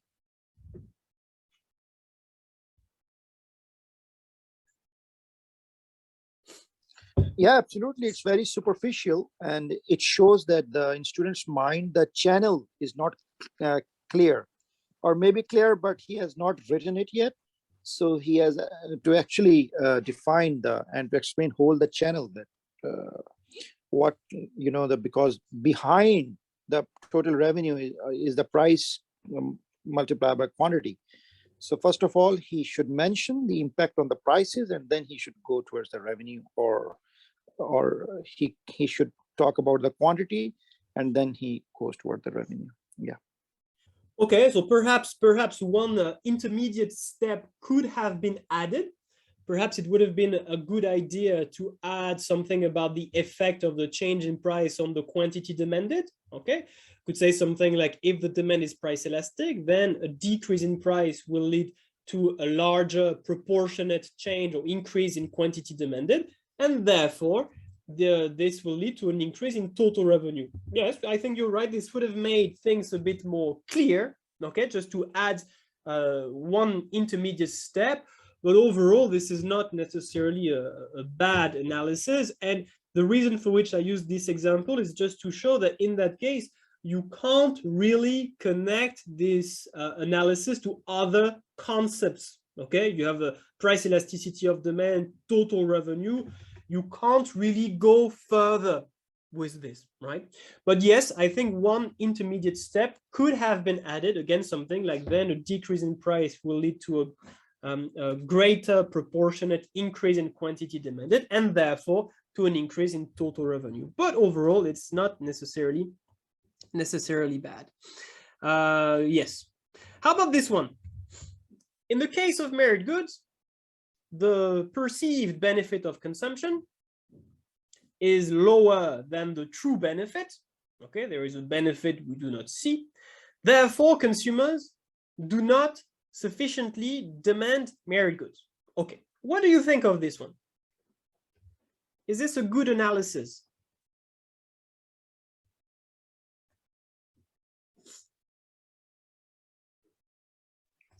Professor, the PPT is freeze, so I can't read actually. Okay, let me try to share. Let me fix it. Thank you for letting me know. Or maybe you can. Okay, let me try to share it again. Can you see it now? Yeah, I can see the analysis slide, right? The Yes. heading is analysis. How to analyze economic issues and arguments, right? Okay. No, you should see you should see a few examples. Do you see it? Sorry. I can see all four now, but I also saw the two that you were talking about. Okay, everyone, you should be able to see the slide whose title is Analysis of Few Examples. Do you see that? Yes, we can. Yes, we can. Okay. Yes, yes. Okay, Yeah. thank you very much. Yeah. Thank you so much. So the second bullet point is, in the case of merit goods, the perceived benefit of consumption is lower than the true benefit of consumption. Therefore, consumers do not sufficiently demand merit goods. My question is it a good analysis or not? No. No, I think it's better to provide an example. Okay, but the example is not part of the analysis. Usually the analysis is general. Usually when you make an economic analysis, you explain things in a general form, and then you can use an example to support or to illustrate your analysis, but that's going to be rewarded as application. So it's no big deal. The problem here, there is a problem. I agree, there is a problem with this analysis here, but it's not due to the absence of examples, but there is another problem. Can anybody see what the problem is?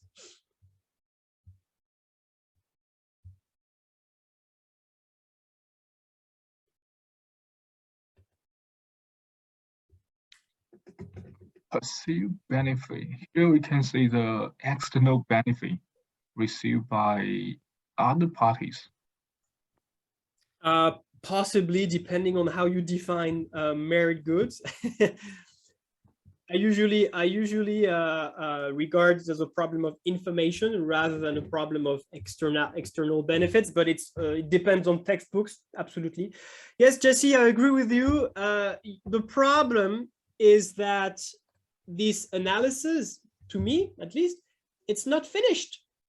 Okay, it feels like the student has stopped halfway through. We should continue. We should continue. Say, okay, therefore consumers do not sufficiently demand merit goods. As a result, the equilibrium quantity will be less than optimal. We call that an under provision. You see, the last step of the analysis is missing. We should mention that the consequence of that is that the market will fail. There should be the keyword market failure. The market will fail. There will be an under provision of merit goods. This example is useful to illustrate that sometimes students, they start the analysis, but they don't finish it.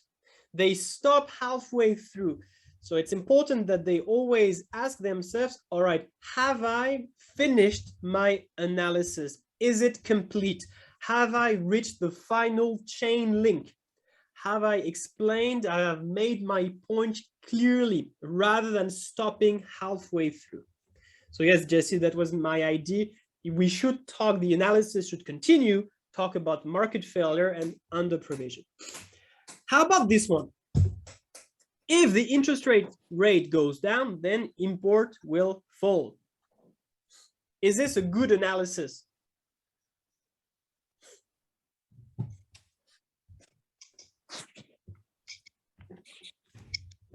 Yeah, it's a very bad analysis. Actually, is this true? Should we expect that if we decrease the interest rate, should we expect that imports will fall? You see, it's not easy to determine, right? When you think about this, it's going to take you a few seconds to think about it, simply because clearly, yes, Angela, you're right. How and why? You see that this is a very good example of a bad analysis. This is, let me show you. Where is it? Sorry. It's okay. We are exactly in this configuration where we jump from the initial condition to the conclusion. And that makes it very hard to follow the logic. And the problem for us is that we don't know if the student really understands. Maybe yes, maybe no, because we don't have the different steps of the reasoning. So that makes it a bad analysis, even though the relationship between the initial condition and the final conclusion is correct, can be regarded as correct, but all the steps are missing. Instead, we should have something like that. Instead, this would be a good analysis. If the interest rate goes down, then there will be an outflow of hot money. As a result, blah, blah, blah. Okay. And you see that I write, or I make every step of my reasoning explicit. So the examiner can really follow my reasoning and assess the validity of each step of my reasoning. So that would be a much better analysis. Okay, and you see that I have connected many concepts. Sorry, I forgot to mention rate, interest rate, hot money, supply of domestic currency, exchange rate, international competitiveness, import. So you see all these key terms, they are connected in my analysis in a logical way. One cause, one consequence leads to another consequence, and so on and so on. And every single step of the analysis is easy to follow and therefore easy to assess. Okay?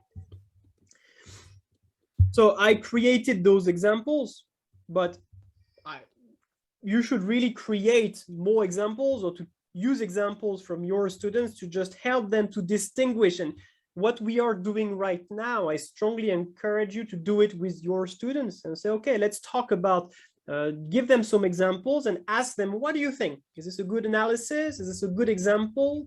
Is this a good evaluation? Just to make them reflect on the different examples that you provide. Okay.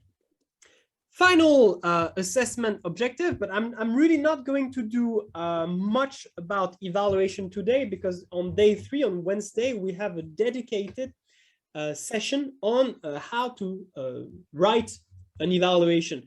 So I'm just going to ask you 3 questions, but before, you know that evaluating is not required for every question. So for example, in AS, you know that for essays, the evaluation is only required for part B of the essay question. Students are not expected to evaluate anything in part A. Part A is usually just there to define some key concepts, to explain simple things, to use examples. Yes, Peter? Peter, you raised your hand. Do you want to say anything?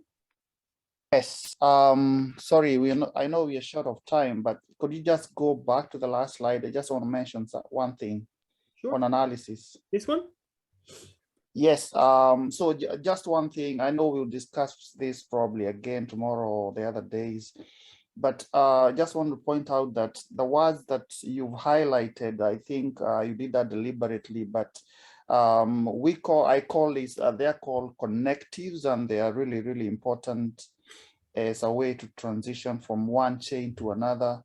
And again, just like you said at the beginning, it's good to work with the English department for students to understand how to write in academic format and to use connectives. And these connectives don't just apply in economics, they apply in any subject where essay writing is concerned. That's all.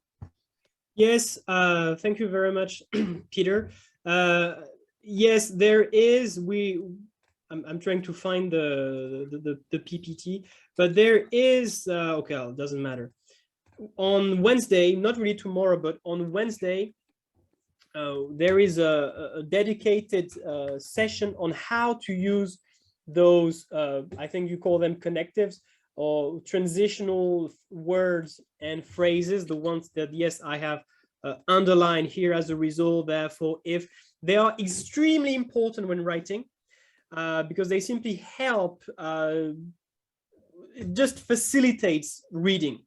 Because when we start a sentence, we know where we are going. it just provides some information at the beginning of each sentence. So it is extremely important to use these transitional words and phrases, and we will have a dedicated session on Wednesday about this. Okay, thank you, Peter. So as I was saying, for evaluation, first, it is important to know that in AS, students are not expected to evaluate anything in part A, only in part B.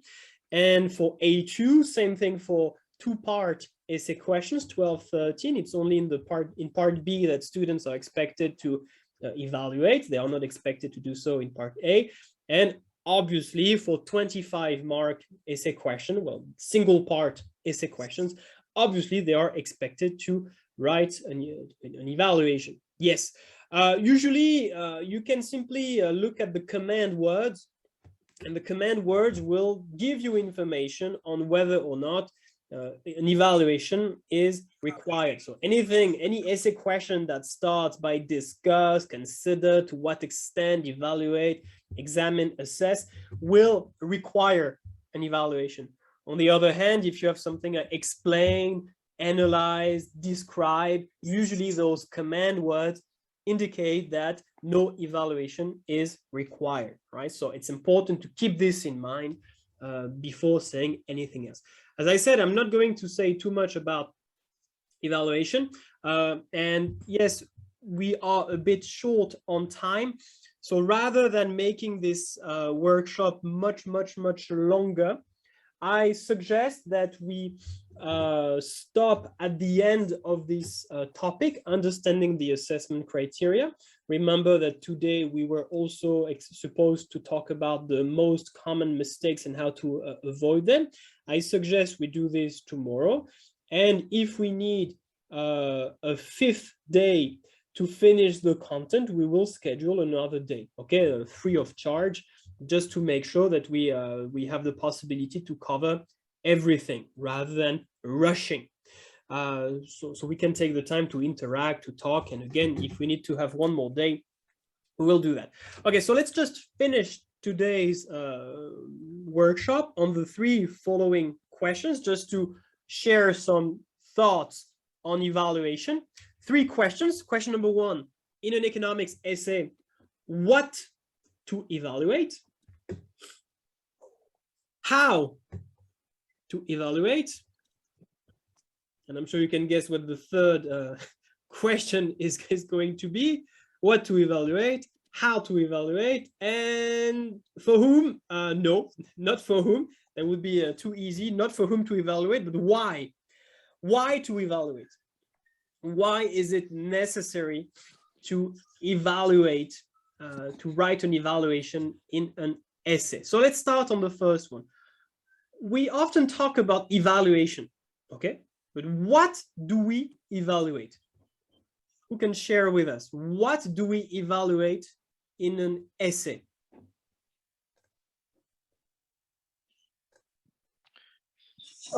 Professor, I must say, the basic purpose of evaluation, but what to evaluate is actually that what is the key concept actually being asked, and the whole story of the essay should revolve around that one point, actually. Yeah. Okay, thank you very much. Does anybody want to share their view on what we evaluate? Rajendra says key concepts. Okay. Does anybody want to share their understanding of what students are expected to evaluate?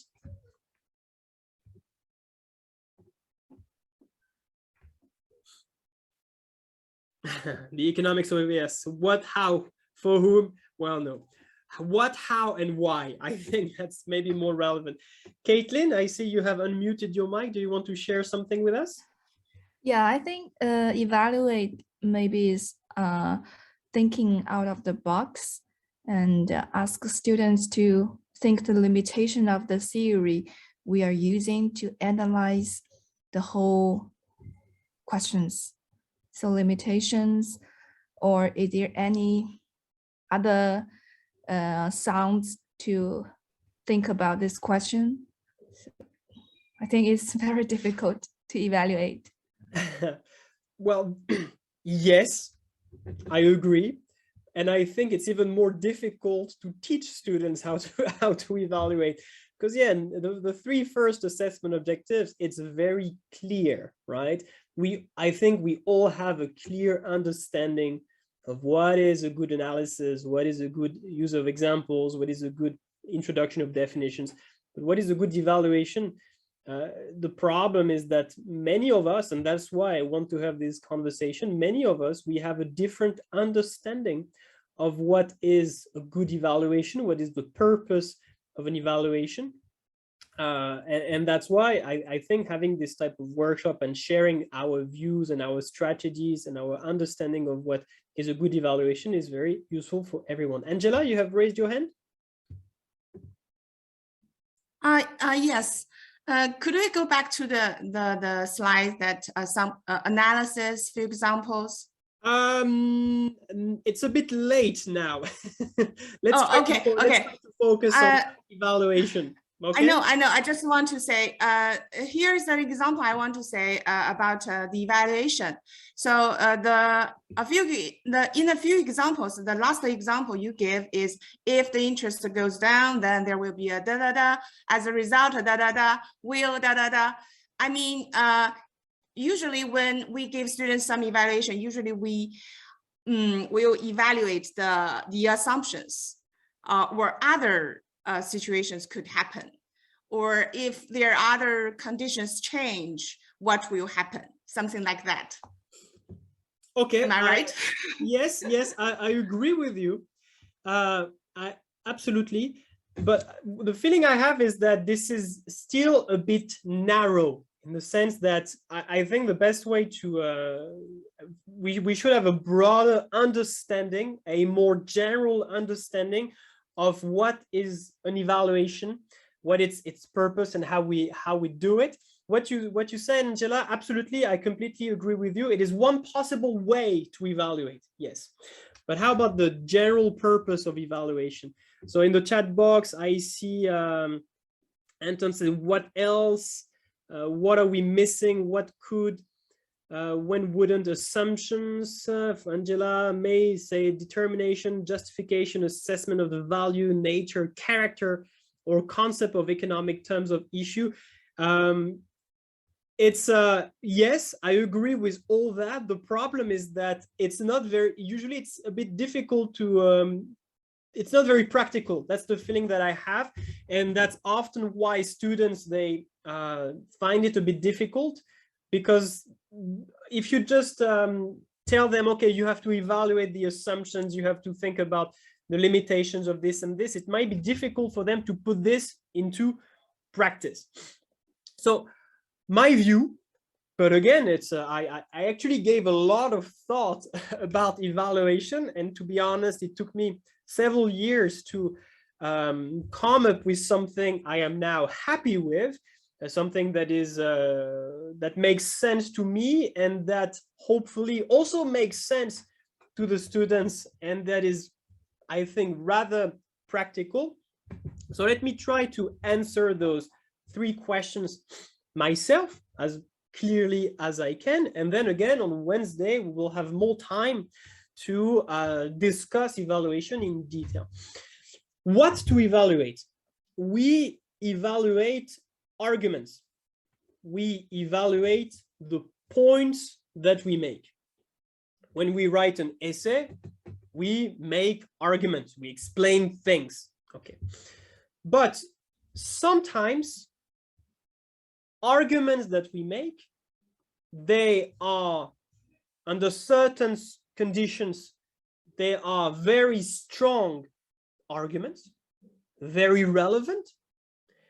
And under other circumstances, the arguments that we make are weaker. They are less relevant, lighter. I like to see that as really when we weigh an argument, okay? You make an argument and then you put your argument on the scale.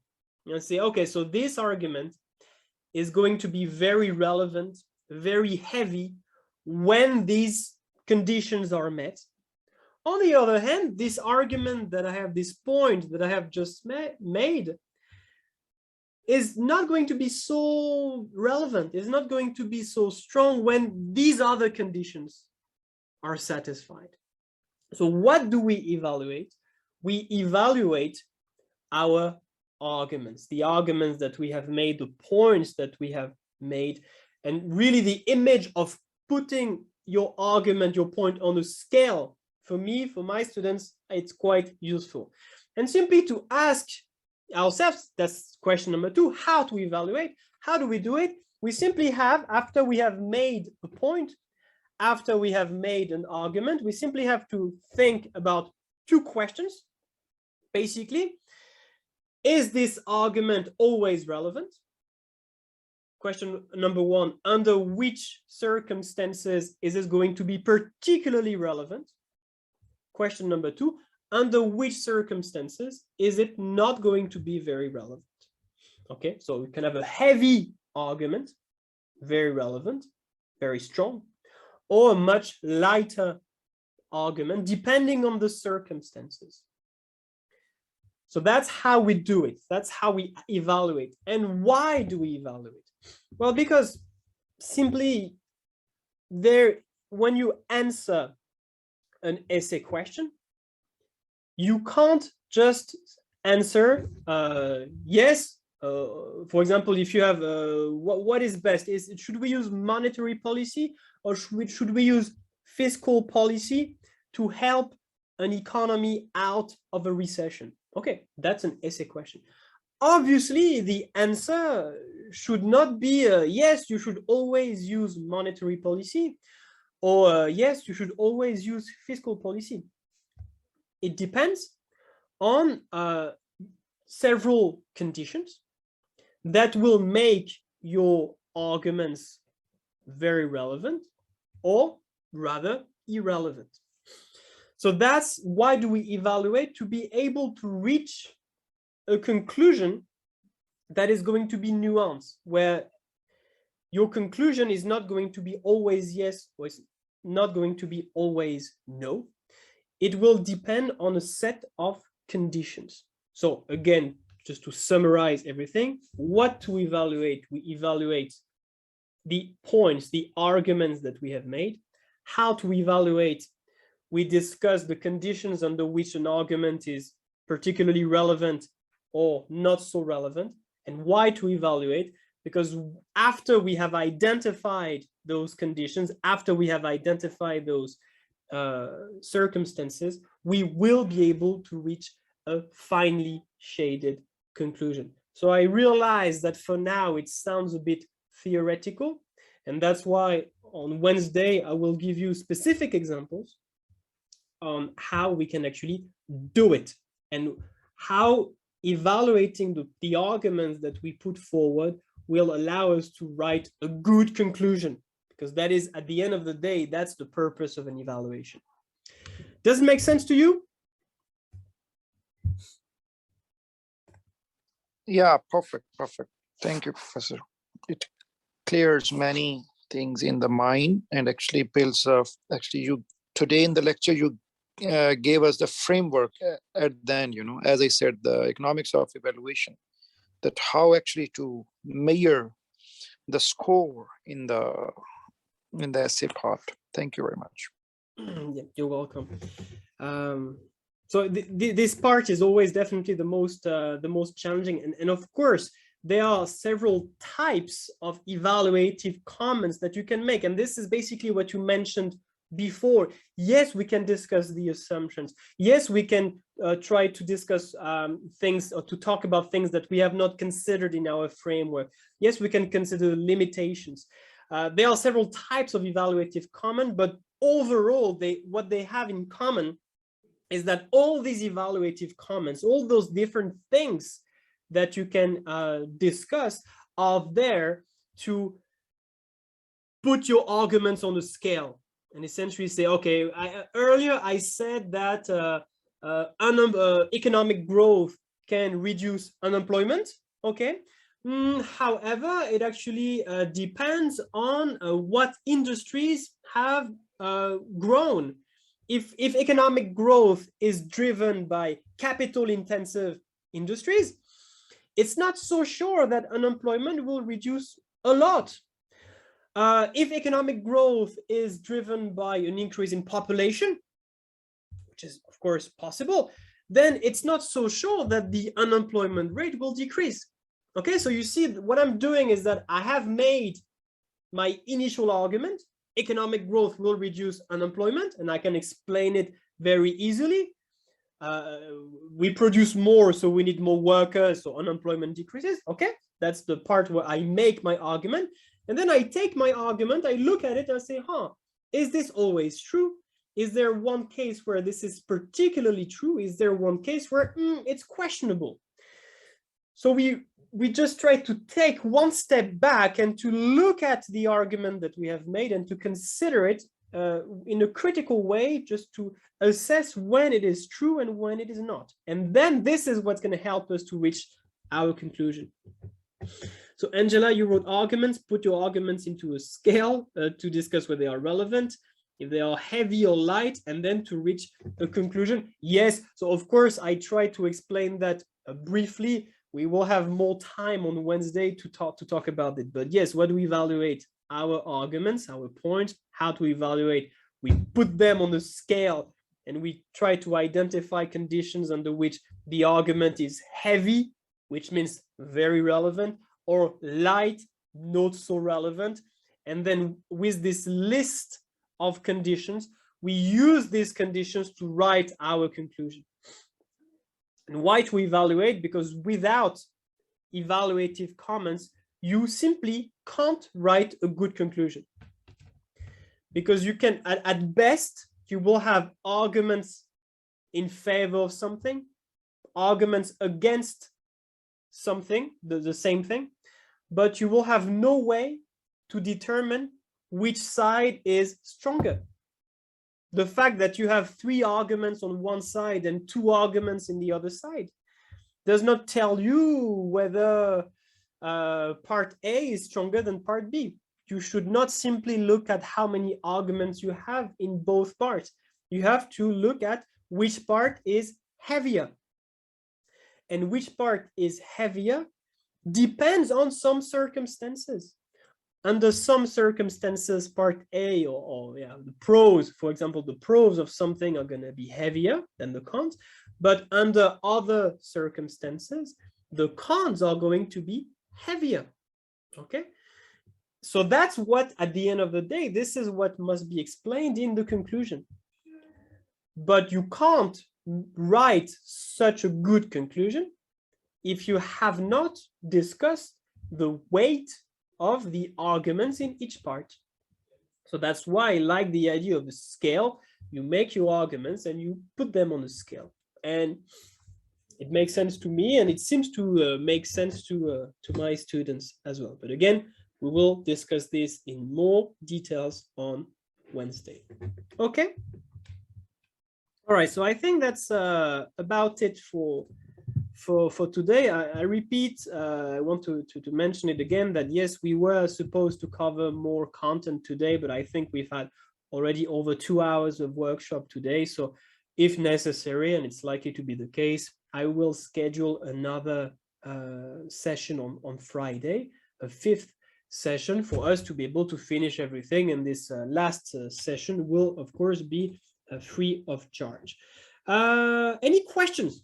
Before, I'm not in a rush, so if you have other questions, other things you want to share, we have some time for a Q&A session, so feel free to ask any question that you may have, or not, or just to share some feedback, or to add your input to anything that we have mentioned today about the assessment objectives.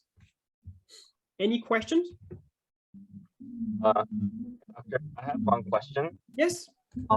I'm currently teaching I'm just curious about how, like, are there any in terms of the requirement on the criteria, are there any difference between AS and A level? Is A level more demanding in terms of you know, putting analysis or evaluation?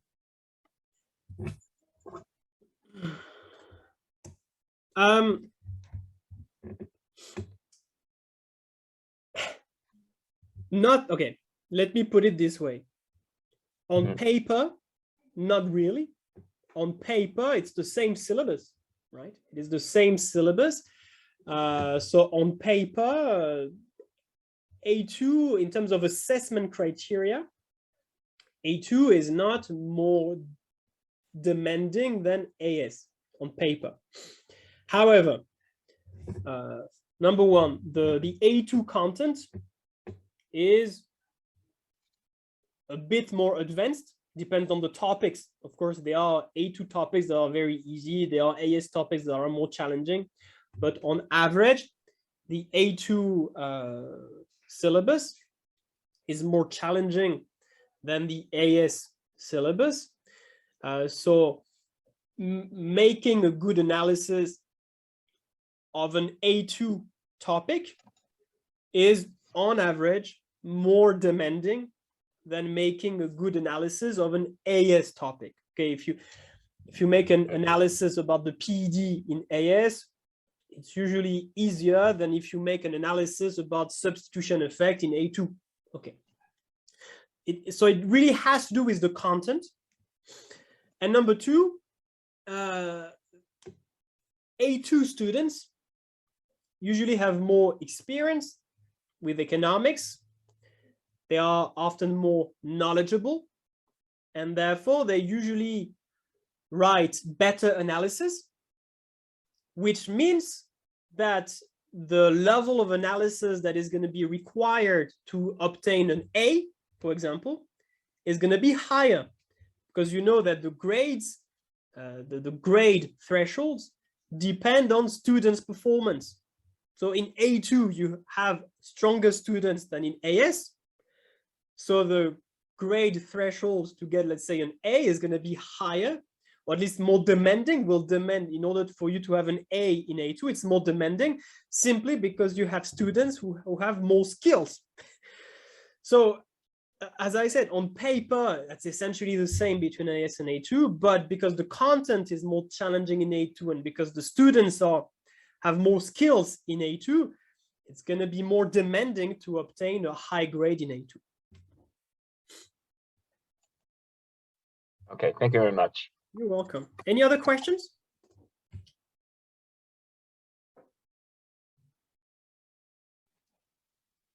Thank you very much for today's session, Professor. My pleasure.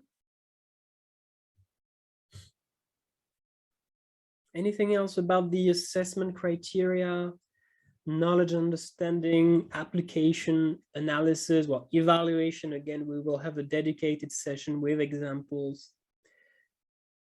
And just to remind you, so tomorrow, same place, same time.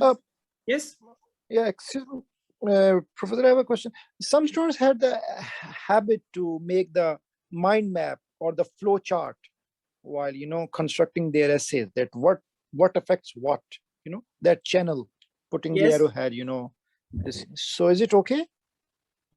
You mean when they, as a draft, you mean when they prepare, when they plan their essay? Yeah. Sometimes some students, you know, at that time and also in the final form. Both. Does it affect the evaluation? Well, having like they should definitely write the analysis, not having some boxes with arrows from one box to the other. And there are some exceptions. So for example, if you want to represent something like the poverty cycle, like if you want to illustrate virtuous cycles or like vicious cycles or circles, then okay, perhaps you can use this type of like circular representation and connect those different elements. But generally speaking, they should always write the analysis. They can't simply connect them with an arrow. or at least if they do that, then this should be supported by a proper explanation. As a draft, it's perfect. Yes, when they plan for their answer, they can definitely use this. But on their when they start writing the essay on it, they should avoid this type of representation unless it is supported by a proper explanation.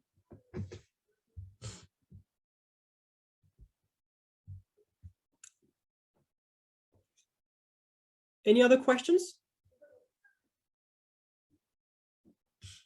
So tomorrow we will talk about the most common mistakes, and unlike today I did talk a lot, but tomorrow I'm just going to, at least for the most common mistakes, I'm going to let you do most of the work yourselves, just to share the mistakes that your students are making and solutions that you identify to fix this problem. So you can think about that between today and tomorrow. Think about what are the most common mistakes that your students make, and then tomorrow you can share those mistakes and strategies with us.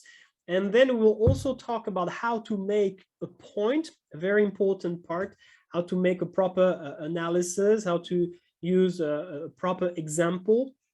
And again, I will show you some examples, and I will ask you to tell me what you think about those points, whether you think that they are good, that they demonstrate all skills very well, whether it's okay but could be improved to some extent, or whether this argument is really poor and does not demonstrate much skills. So we'll do that tomorrow.